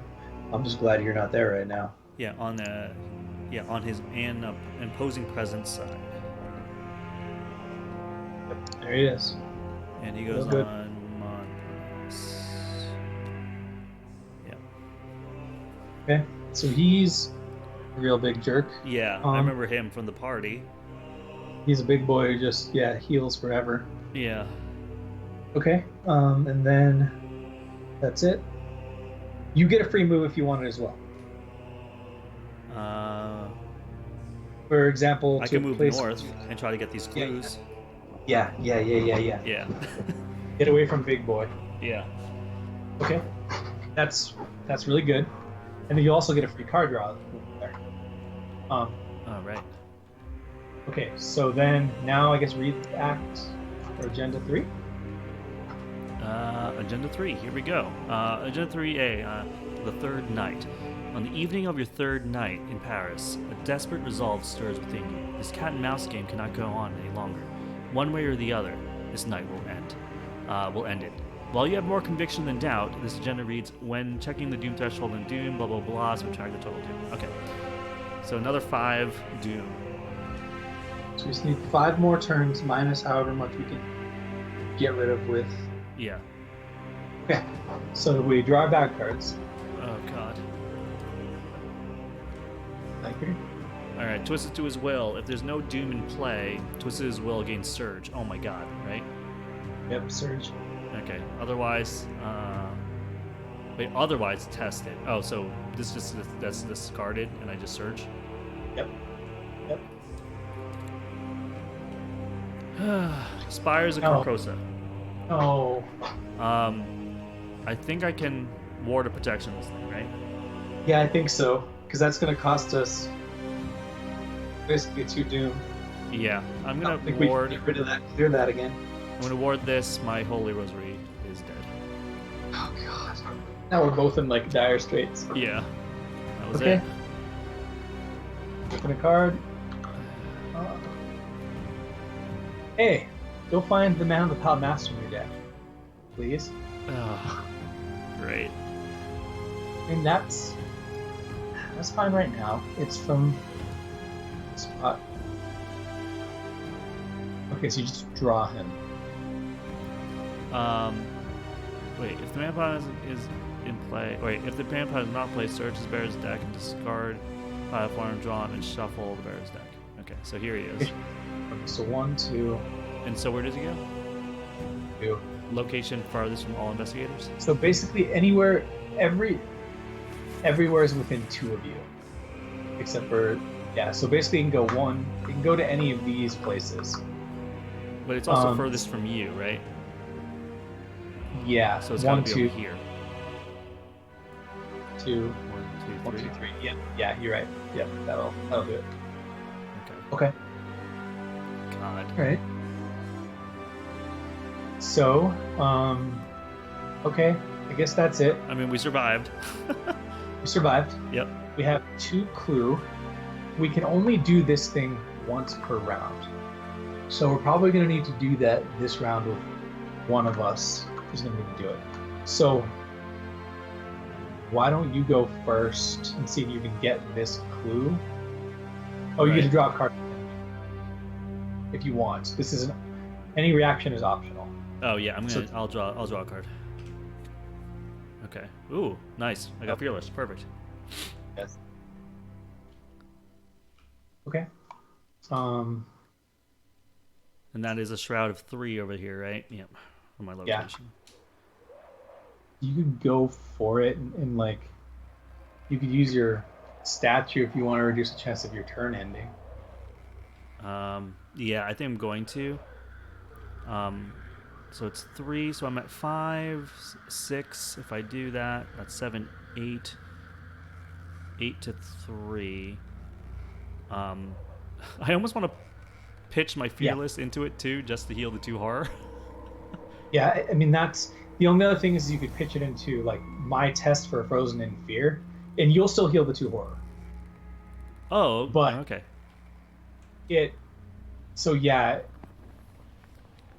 That would be the other option there. But that means I'd have to be. Where are you? I'm right above you, so I could essentially Rite of Seeking, move up to you.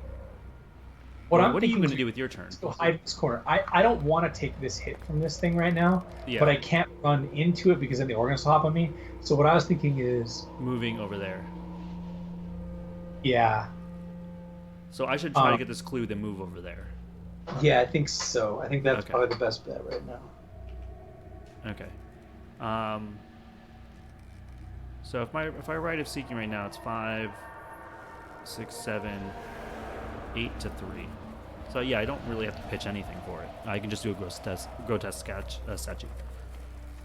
All right, so 8 to 3. I'm gonna pitch a grotesque statue. Get a charge off of that. Okay. Okay, cool. Succeed. So then, instead of getting that clue, you want to just pump this thing once?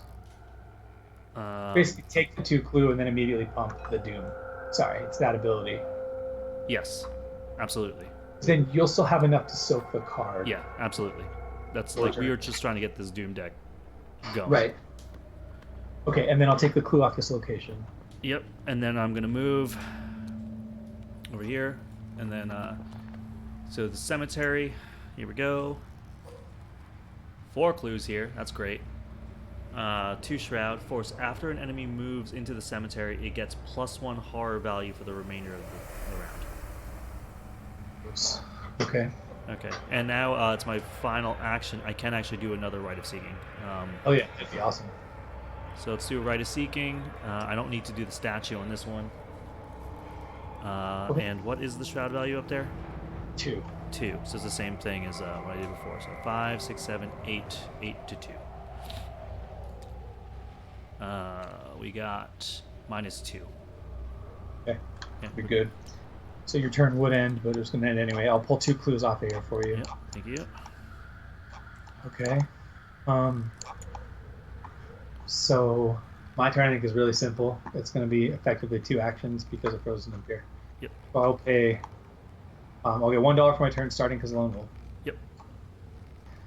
First action is going to be to exhaust lockpicks and try to get this. So I'll be at a 8 to a 4.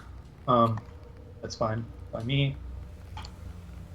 Okay, got it. Perfect. I do lose a charge off of it because I do not succeed. Oh, that's right. Yeah. It's fine. I mean, like, we're at that point where, you know. So I'll take this clue and put it on my card here. Then I will spend 3 actions to move you. Yep. My turn will officially end. Yep. So I have to test both of these. Okay. So this is where I can help you.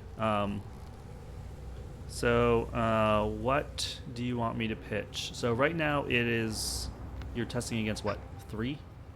Yeah. So and it's I can 1 to pitch 3. 1. See, this is the problem. It's like you're helping me, but like, even with you pitching a 2 icon card for me, you're still only putting me up 1. So I don't think use the Fearless on me. I think just use like an Unexpected Courage or a Guts on me, and just use this on you later because like you really need to heal that horror. I'm sorry I didn't think about it, but like I'm only up 1 because I can't pitch any other cards to my hand. I don't have anything else in mind. No, but you said if I use Fearless on you, I get to heal the horror anyway, right? But you have to succeed. Oh, right. So right now So you're that's why. 3, Yeah, 3. the odds of me succeeding still aren't great. I think just throw me like either a Guts or an Unexpected Courage. I mean, I could throw you a Fearless and a Guts. No, you can only throw me 1 card. You can only throw your Oh. I can only Otherwise- throw you 1 card. 1 card per test. Okay, So- yeah, you can have a Guts. Okay, I'm at +1. I failed by 1. Wait, hold on. Did you? 1, 2, 3, 4. 4 minus 2. Oh, yeah. Great. Yep. Yeah, that's why I didn't want you. Okay, the second one I'm just gonna rip it. Yep. Oh, shite. +1 after this test ends. +1 effect. Yeah, you Assistance. still failed. But... Yeah, sure do. I sure do. Great. Okay. Wow. All right. Well, that was my end of turn. That would have been the one to pitch all the ones too, but all right. Yeah, apparently. All right. So we're on enemy phase. This thing moves here. This guy can move. We can split them up. It's equidistant. Do we want to split them up or put them together? Let's put them together, so maybe we can like Get in there and mess them we up. can like sort of kite them. Maybe, I don't know. Yeah. My problem is it's just really hard to kite when Oh right. I'm double terrified. I could have easily done it all game, no problem, without double Frozen in Fear. Yeah. Even with 1 Frozen in Fear, I could have done it. But that's okay. Let's see what ends up happening for our bad phase. Yeah. So I'm gonna be really mad that you convinced me not to use my Fearless last turn on me if I get hit with horror. no, I actually, if I was playing in person, I would have just like retconned it. I forgot how much. Yeah, I actually would be 100% fine just saying you threw it in one of those tests and triggering it because I didn't think about it. So Okay. I'm fine. I'm gonna do that.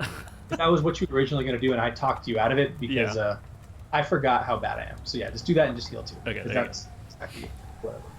I drew a weakness. It's called Lost Soul. You have more conviction than doubt. Test Mind X. If you fail, take 2 damage. Okay. Well, there's no point in pumping that. Yeah. So it's a 1 test to a 3. I auto fail. I take 2. Wow, dude. You take 2 About- damage. Holy crap. Yeah. Life's pretty good right now. Life's pretty great. All right. So, doom us. Pop. We're at 2. Yep. And then we do We do bad cards, dude. bad cards. Yep. Oh my god, dude. Twin Sons, Revelation, test book 4. Great, that's my best stat. If you fail, you must either remove a doom from the current agenda or take 1 horror for each point you failed by. Great. I can pitch you. All right, so I have unexpected courage. I can pitch that. That's another 2. I'll give you a book. That's So 4 to 4. I could do a grotesque statue here. Yeah. Basically, I think we need to try to not remove the doom if possible. Yeah. So I'm gonna do a grotesque statue on this skill test. Okay. And I can also Yeah, throw your torrent Spirit power. Speaker into this. Wait, what was that? Oh yeah, Spirit Speaker is actually a good one. Yeah. Well, Spirit Speaker does let you return one of these assets to your hand, but I don't know if we're gonna need. Yeah, I think we're fine on that. I think we're fine. So, so I'm at 1, 2, 3, 4, 5, 6. And then I gave you 1, so 7. So 7 to 4 plus grotesque statue. Okay. All right, I'll take the +1. That's weird. Okay. So succeeds. Is that Right. it? Yeah. That's good. That's good. I like that. Yeah. Hunting Shadow. Either spend a clue or take 2 damage. Well, I spend a clue. All right. Awesome. Okay. All right. So yeah. Well, these things are gonna come in here and murder me, Yeah. or you, or I would have to move in, which would cost me 3 actions, and I could evade 1 thing. So I think I'm going to grab these 2 clues, cash them in, and then run twice. okay, that will mean I die. Oh, really? Yeah, because he will come in and hit me and kill me. Okay, I have Mr. Relay in my hand. So the other option would be like, if you got a clue, moved in there and killed the Biaki, then do you have any attacks left? You're out of shriveling, huh? No, I have a shriveling in my hand, but not on the board. Yeah. Okay. But the way that it would have to work is like, I would need to move in there. I would evade the organist. Yep. Then you moved in there and then either evaded or killed the other Biaki. I don't have anything. I mean, I could go in there.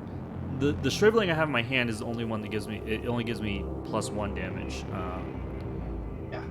Evading so- is all we have to do is stall for 3 turns, and because you have 4 clue, we only need to stall for like 1 turn. So I could actually go in. I could equip Mist of Relay. I can go in there and I could evade the Biaki. Yes. I think because I can't actually equip my shriveling and get enough attacks off. Yeah. So unfortunately, I think I have to go first because whoever goes in there first, they're going to hop on both of us. I only have 2 actions for the whole turn. So either you go in there alone and deal with both of them, which isn't great, or can I take this hit from him? Well, can I? Okay, here's this. Can I equip Mist of Relay, right? Huh? I move in. They both hop on me. I spend $2 to evade the organist, and then as a fast action, and then evade the Biaki with Mr. Relay, and then you pick up these 2 clues. Okay, so yes, we can automatically evade the organist this turn. I forgot about that. Yeah. It will cost us 2 of our clues, which will slow down the timer. But no, I think that solves it. Okay. Okay, actually that does it. All right, so what I think I just want you to stay here and get the clue. I'll go first. Move in. Okay. That costs me 3 actions. I guess you spend 2 clue. Yeah, I'll spend 2 Now we clue can't to... advance the round if you do this. It's either or. Wait, what was that? We can't advance the doom if you do this. It's either or. Right. But this will shove them both away from me 2 spaces. I think So we that have could- to, right? Okay. Yeah. Okay, so I'm going to spend 2 clue. Do Yep. that. So then that will evade him, and the reaction on this location says that I can shove him away again, or I can shove this away again. I think I'm gonna shove this thing. That thing's easier to evade if I'm at 4 or fewer. Okay, this thing's super easy for me to evade. Okay. So I will shove him Yeah, further. shove him. Yeah. And this thing is gonna hop onto me. Okay. Now his stats get switched because I have 4 or fewer remaining sanity. Yep. So he's actually a 5-3-2. Yep. So I spend my final action evading him. I'll be up 3. Yeah, it's 5-2. Yep. I don't get a buck at the start of my turn because I was with you. Yep. I'd be up 3. I think I pitch this manual dexterity. Draw a card. Perfect. Succeed. Yep. I really don't want to do this, but I have to draw a card. Oh, because Have the manual is... Okay. I think. All right, so he is evaded, and he will just sit here. Yep. And that is the end of my turn. Okay. I'm going to pick up these 2 clues Yeah. with the Right of Seeking. And it is a Shrouded 2 up there, so 5... what was it? Wait. Before you do that, Yep. put on your Mist of Relaya, just in case your turn ends. Oh, my Grotesque Statue's out of charges. Yeah. Just in case your turn ends, I think just like lose the last charge on this. Yeah, you're right. I was thinking I had my statue left. Yeah. No, you're out. All right. Spend $2. Get that. Mr. Relay gets an extra charge. Is this discarded now that it's... Yeah, discarded. Yeah, that one says it does. Yeah, get discarded. that should have been discarded last turn. Okay. First action, Mr. Relay is out. Second action is Right of Seeking. So it's 5, 6, 7, 8 to 2. I like that. Oh my god. Here we go. Oh, tentacle. Oh, your turn ends. Yep. It's okay. We don't need them right now. I can't believe that. Okay. I mean, I can. Yeah. I mean, yeah. I can. I can absolutely believe it. Yeah. All right. So everything's done. He readies, hops on me. Yep. This guy readies. He readies and sits here. Yep. Draw a card and get a buck. I really, really, really need to not draw the bad card. Oh thank God. Oh my God, I've dodged it so far. Okay. So Dumas. We're at 3. Okay. And then draw our bad cards. And we win the game as long as we survive this turn. Yep. Yeah, it's all about getting to past the third night. Oh my god, Hunted by Byakhee. Revelation, test 6 foot. If you fail, reveal the top X cards of the encounter deck, where X is the amount you failed by. If at least one Byakhee enemy is revealed by this effect, choose and draw one of them. If at least one Omen Treachery is revealed by this effect, take one horror, shuffle the encounter deck. That's not bad. That's not terrible. Okay, so I have a foot of 3, so I'm testing at 6. And I can't... Oh, I have Torrent of Power. Oh, this is actually really interesting. Yeah, you could do that right now and use some of those charges on. Yeah. So I mean, I don't know how bad this test is. But Yeah, so that's 3. That gives me a question mark, gives me 4.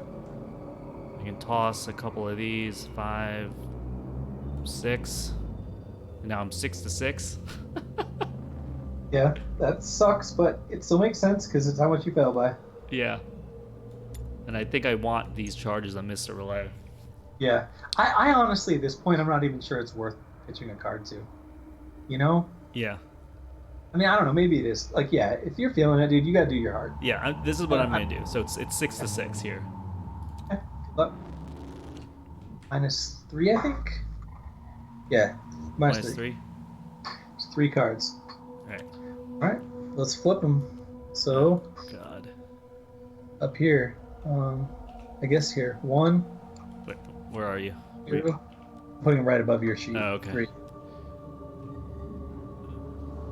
All right. So So you what was triggered it? both. Yeah, If at you least still. one Byakuya enemy is revealed by its effect, choose and draw one of them. If at least one Omen Treachery is revealed by its effect, take 1 horror. Okay, so you take 1 horror and get a Byakuya. There you go. Yep. Okay. I think that's it, right? Yeah, so that'll get discarded. And then I go. And then shuffle the encounter deck. Shuffle. Oh wait, do those other 2 cards go back in or? Oh yeah, they go back on top of it, I think. Yeah. And then it gets shuffled because that's why they're telling you to shuffle it. Okay, good. All right. Here's my bad card. Well, luckily I have 1 clue, so I kept it. So Yeah. I spent a clue, not die. Yeah. Sweet. All right. So, here's the thing. We went at the end of this turn because you can spend the 2 clue you I can have. spend the 2 clue to increase the doom. Yep. And as long as I move out of this spot, then even when he double hunts, I'm okay. So, basically, all you've got to do is like evade that dude on you, and then try to pick up the clue for the VP. Yeah, I think so. Okay. All right. So Well- yeah, we're just evading this dude. Sounds good to me. It's a bad evade though for me. Is it? Because he has evade 5. Oh no! Wait, no, he doesn't. No, you have 4 if you're remaining sanity, don't you? Oh yes, he's evade 2. No, it's a. evade he's 2. Yeah, he's. So he's, yeah. so I'm using 5. I have 6. It's 6-2 right now. Yeah, 6-2. Let's do it. Good luck. All right, Okay. got it. Evaded. Evaded. You may move to a connecting location, but you don't have to. So, Okay. you want to stay here? Well, I can't actually pick up those clues as my Rite of Seeking's done. Oh, okay, okay. Then- It's 2-2. Yeah, I mean, I guess, move out in case something weird happens. I don't know. Whatever you're feeling. Hold on a second. What does my Blood Right do again? Draw 2 cards, discard up 2 cards. Can restore, should deal 1 damage. Oh, yeah. Oh, that's interesting. How much health did that guy have up there? He has Oh, 3. 3. Okay, yeah. I don't want to do that. I was like, I could play Occult Lexicon, but that's Yeah. all good. No, I think it matters. I think as long as you don't, potentially get hurt by something, you should be good. Like, what if I just, move 2? 1, 2. As long as you aren't 1 away from him. I guess actually it doesn't matter who he goes on to now. So yeah, whatever you want to do, that's fine. Like, what if I just go down here? 1, 2? Yeah, I think so. I think that works. Oh wait, this guy. Oh, Actually, shoot. I'm sorry. This guy's here. Yeah. No, you yeah. don't want to move him. Yeah, I don't He's move here. there. I actually think I might be in been the up safest 1 place more? there is. I think he actually should have been up 1 higher too. I think I missed him Yeah, last yeah. I think we missed moving him time. a Okay, couple so we need to turns. hide in the corner. So maybe just get bucks or something. Just chill. Well, I don't I have any totally- more weaknesses. I could draw a card or right. Oh yeah, if you don't have any more weaknesses, sure. Oh, I could also I can get a buck and put out a shriveling.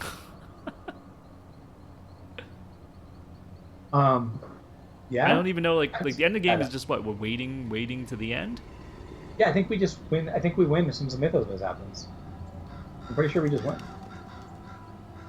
Okay. Well, maybe I'll just get a buck and then I will put shriveling out just in case Yeah. and that's my turn. Okay. So I go. Yep. I get a buck for my turn starting. I will play cheap shot, $2. So I'm evading with an 8 to his 2. Oh wait, no. No, I don't want to do do that. Right. Yeah. So I'll just evade him, and I'll go 6 to his 2. I'll just pitch this card instead. Yeah. 6 to 2. Minus amount of doom, which I believe is 3, so I succeed. So he evades, and I'll use the ability on this location to shove him one spot. Yep. Cool. That was 3 actions. I'll move into here. Yep. And then I'm going to ask if you'd like to spend your. I think I'd like to spend some clues, sir. Okay, that sounds great. Yeah. 2 clues. Yeah. Add a doom here. Yep. Boom. Okay, so here's where. Oh wait, that thing's gonna hop on one of us. I can take that hit though. I can take that hit on the other one. Okay. Are you All sure? right. So yeah. Yeah. Okay. Okay. So enemy phase. This readies. We'll throw that on you. This readies. This will walk in and hit me for 1 and 1, which I'll put onto Leo. Leo's dead. Yep. Bye, Leo. You did. Good job. He hunts, and he hunts one more time and moves in, and I'll just take him. Doesn't matter which one of us he goes on, because he doesn't have a prey. Okay. So then that's all done. Now this is the scary part. Oh, thanks so much, Wrath of Delanda. One final scary thing that's going to happen. Okay. I need to draw a card from my deck. Oh God, why? Because that happens before the Mythos phase. Oh, that's right. We're both drawing cards. Chip the chair. Oh, thank God. Didn't draw it. Oh, I'm so glad. Okay. Okay. You got to draw your card and get a buck? Yeah, I did. Okay. So then we go to the Mythos phase. We click that. Boom. We did it. We did it. We both survived. This is the end. Flip it, right? Yep. All right, Agenda 3B, Dawn at Last. The sun rises and dispels the darkness. A warm fog envelops the city, blotting out the sun. Check the campaign log.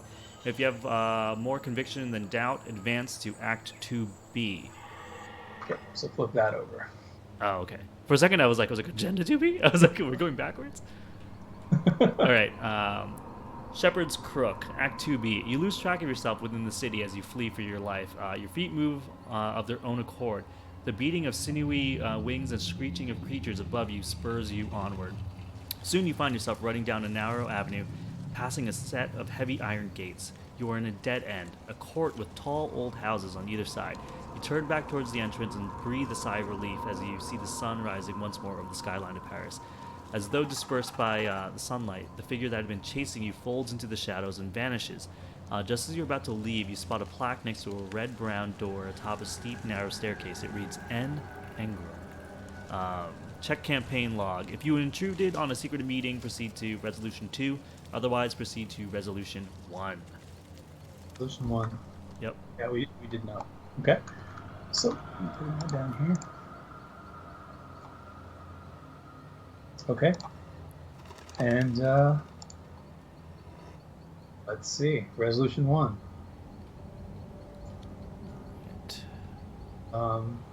That's not it. Oh. There you go. Resolution 1. Okay, Resolution 1. You can only assume this house belongs to Nigel Ingram, the director of the King in Yellow. At last, you have finally found your quarry, and yet, it is little relief to your straining sanity.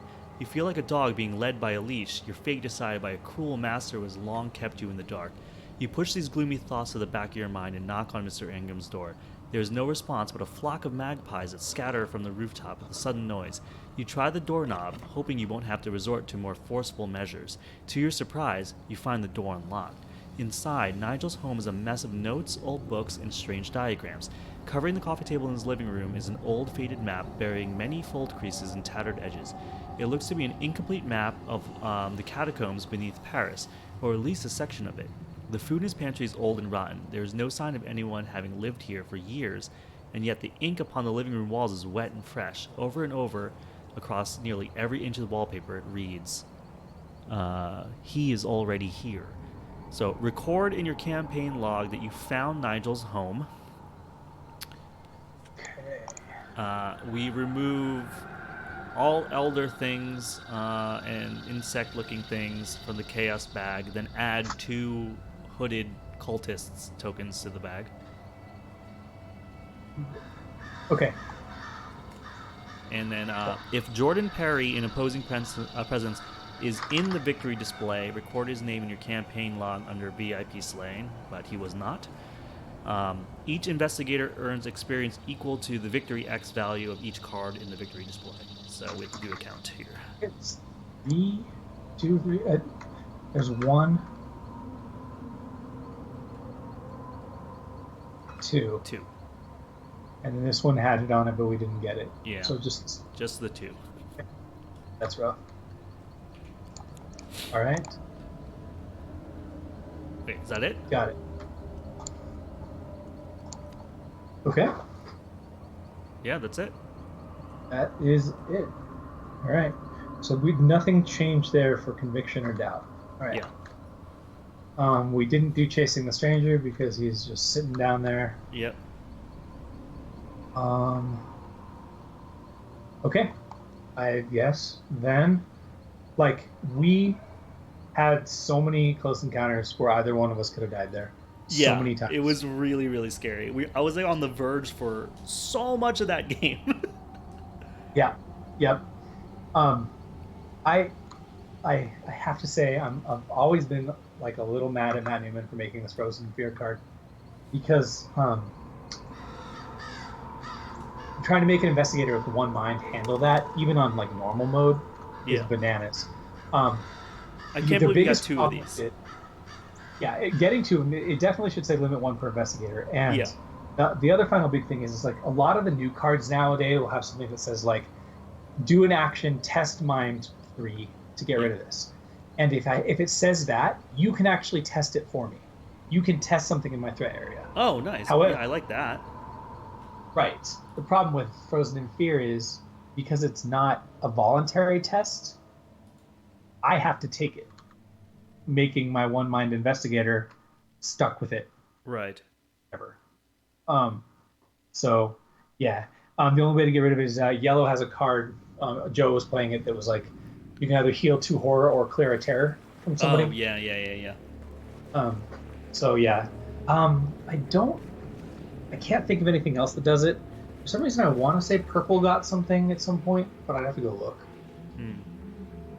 But anyway, yeah. Yeah, this is really bad. So you never drew your bad card. Yeah. Do you want to see it? I do want to see it. Yeah. Okay. So let's see how close it was. Nope. Wow. It was actually my bottom card. It was my last Wow, card. dude. Overzealous. Revelation. Draw the top card of the encounter deck. What? And a game surge. So you flip that and immediately draw 2 encounter cards. And then you do your Mythos phase, and then you draw another encounter card. So you basically get 3 encounter cards back to back if you draw that during the investigator phase. That would have killed us. Yeah, I feel like that would have killed us because we were so close to the edge there. It's bananas how bad that card is. It is so bad. Nothing comes close to it. And there's like no way to counter it. Like, there's one Diana Stanley encounter. Diana Stanley's special card encounter. I think that's it. Anyway, it's awful. It is awful. Although I really do enjoy the art with the flavor text though. Oh, it's hilarious. Yeah.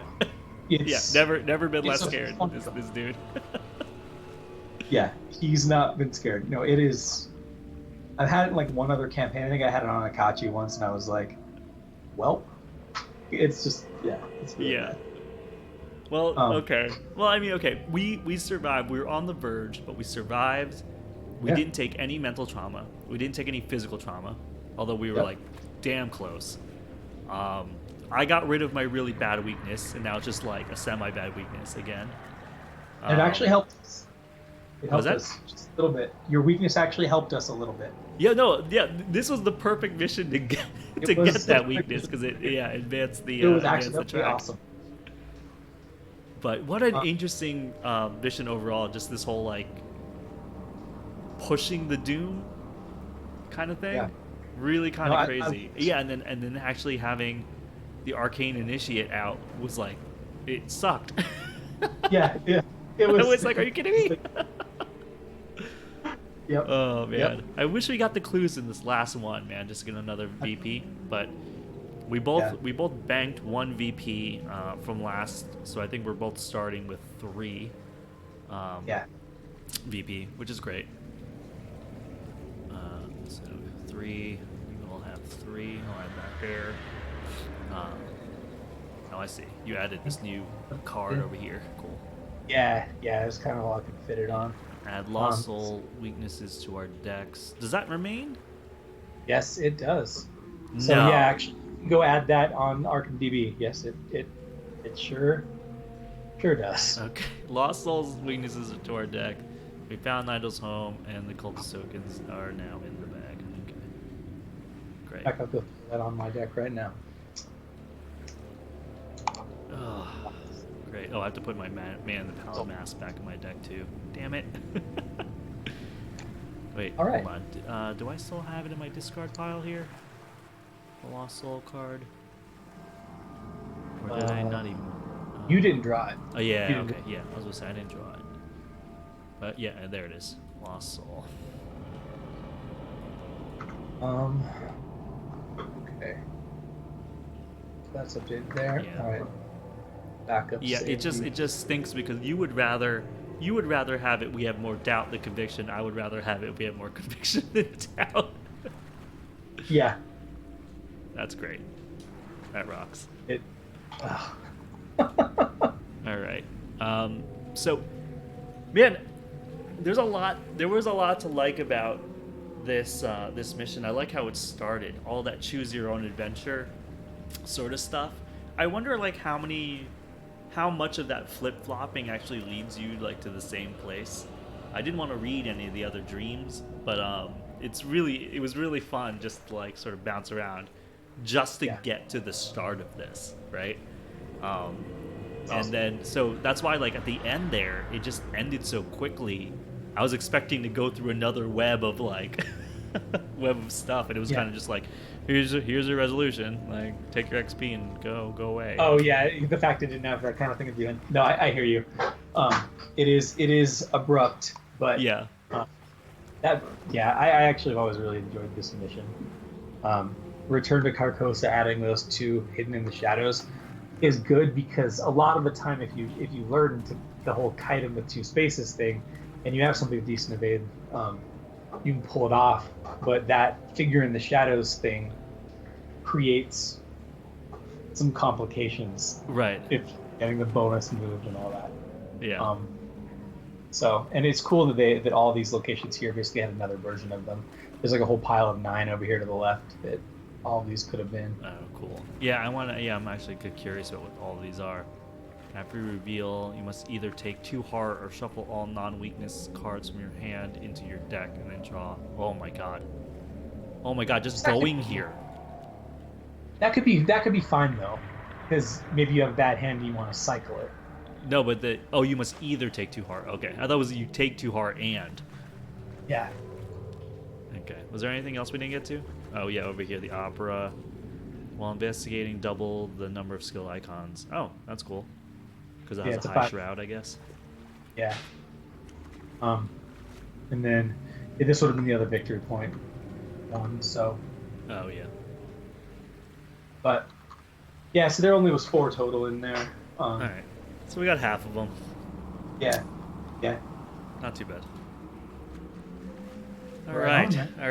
So while we are sort of, I don't know, I feel exhausted by this one.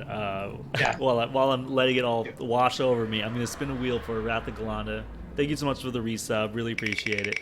This is for you. Let's hope that we get more Chris birthday burpees and beans for him.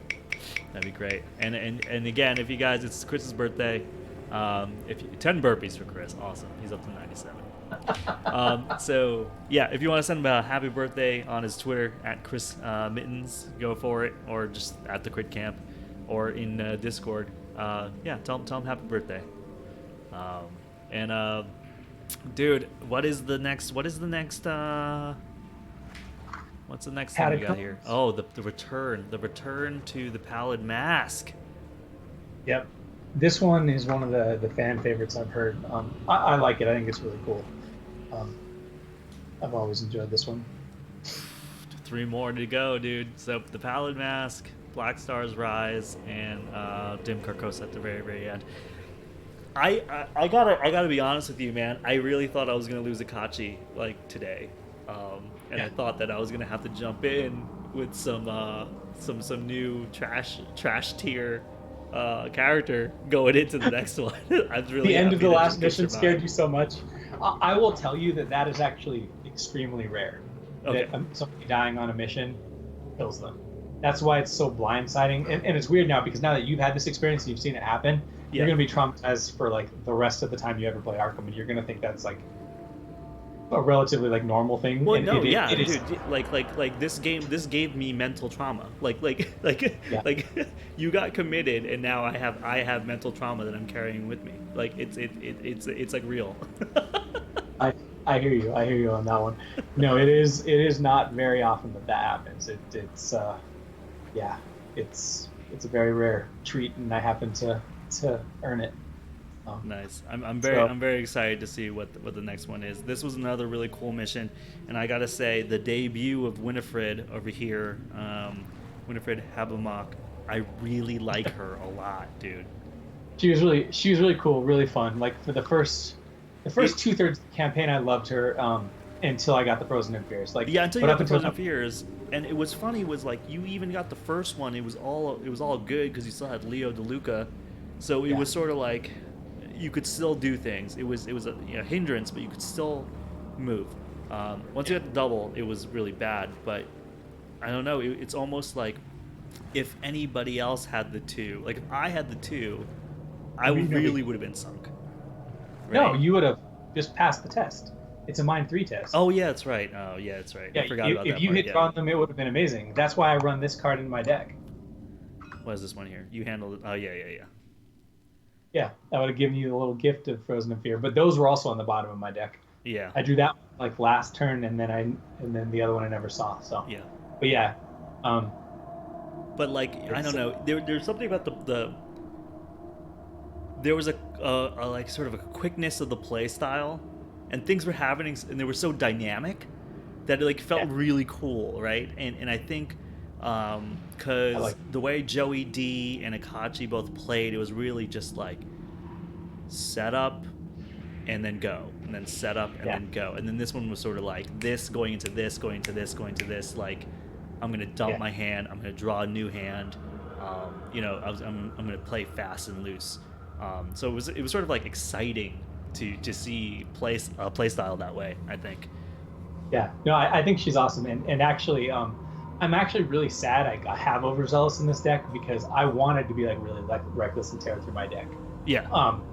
And I want to do that, and Overzealous just has me terrified to like do that. Like once it's out of my deck, I'll go hard, but like that being in my deck is so scary that it actually fits with her character theme because she kind of feels like she's overzealous. It goes with like the arrogance card. I actually think it's actually really it works really well in a really bad way, but it's like high risk, high reward, right?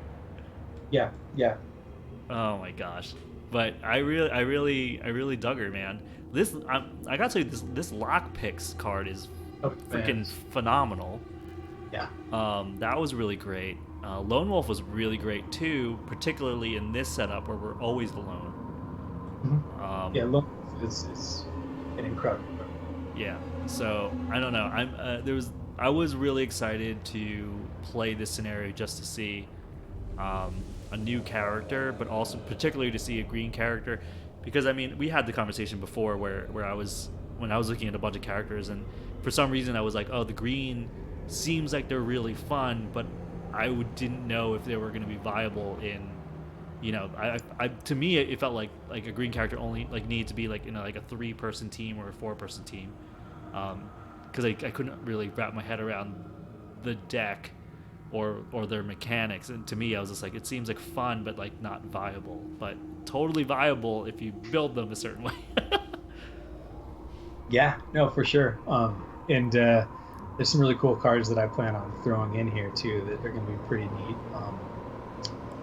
The so we'll see. Kind of looking now. I'm trying to remember. Yeah.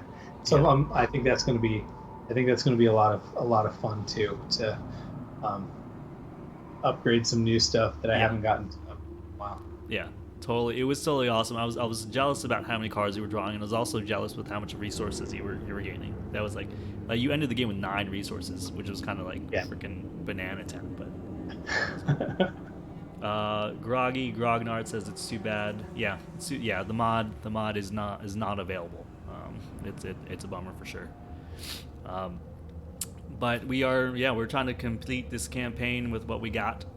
Matt owns all of this stuff in real life, and if if we lived in the same state, maybe I would drive over his place and play all this stuff, because I feel like this is another one of those games where when you play in person, like it's the energy of the room, and like you're doing, you just like it's just like it just I can tell that it feels better, you know, because when you're Yeah. like everyone's just like feeding off of each other and being like flip up your bad cards, like what's going on, like Yep. oh, so good. All right, I think that's it for today. I think it's time to sign off again. We're gonna go over here again. You on the East Coast, there's about a half an hour left for you to go on Twitter at Chris Mittens and wish him a happy birthday. I know he'll appreciate it. Or go on our Discord and wish him a happy birthday. He's not streaming with us tonight, but he's spending quality time with his family. He's apparently wrecking his son playing Blood Rage. So that was his son's birthday gift to him, to get wrecked, I guess. I don't know if that's what happened. Okay, but anyway, I think that's it. I think this was a really, really cool one, a debut of a new character. I think Matt was mentioned in the beginning that we have not seen all the cards in her deck yet, but you have put in some of the cards that have been quote unquote leaked by FFG. Yeah. So the ones that we've already know that are legitimately in there you've put in her deck. And sort of excited to see what else they leak, and whenever. Do we know when? Do we know when it's coming out? The new characters, or Um, we don't, because of COVID. right? Basically, I think I don't think they have committed to anything Yeah. because of Okay. that. Were they As far supposed as, to have come out already, or were they still in development? see, they got announced like right on the cusp of when all this was going down. Okay. So I'm sure they would have originally had a date, but I don't think that they ever. I think that it all happened after all this, so I don't think they ever gave an official date.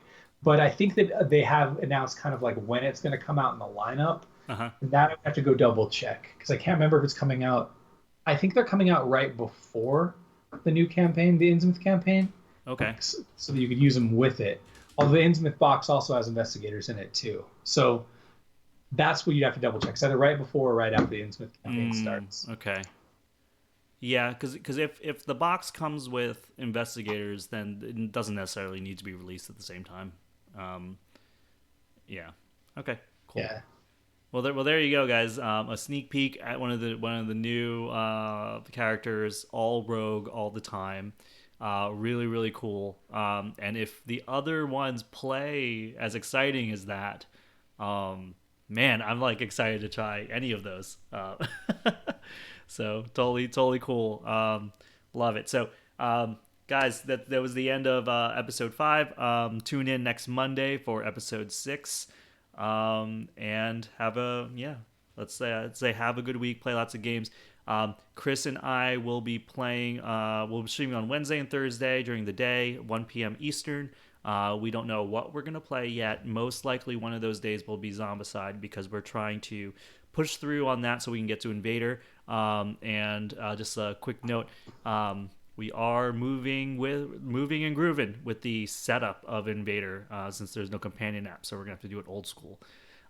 So yeah, we're getting that, guys. We're getting it ready for you guys, so that we're trying to just get through Friends and Foes, and as soon as we can get that done, we can get into Vader. So There you go. Matt, do you want to say anything else before we sign off? No, man. Other than the fact that I'm really enjoying this, and I certainly look forward to where we go next. And I hope that everybody out there is getting to enjoy watching some of this too. So, yeah, definitely. If you are watching on YouTube, do us a favor and like and subscribe, comment on the video too. If you have any questions, Matt is the master, and Slimpy is the super sensei, I guess, on this one. So we can listen. If you have a question for Slimpy, we got an inside track on Slimpy. He didn't give me any way to deal with Frozen in Fear, so I'm a little bit not sure about his deck building skills. We're gonna have to. Okay, all right. Okay. Let's not ask Slimpy questions. Okay, he's a pleb. Yeah, you can ask him some questions, but the answers might be a little. I like it. Awesome. All right. Well, I'll see you guys on Wednesday. You'll see Matt next Monday, and until then, peace, good gaming, and play some games. Bye, everybody. Later, everyone.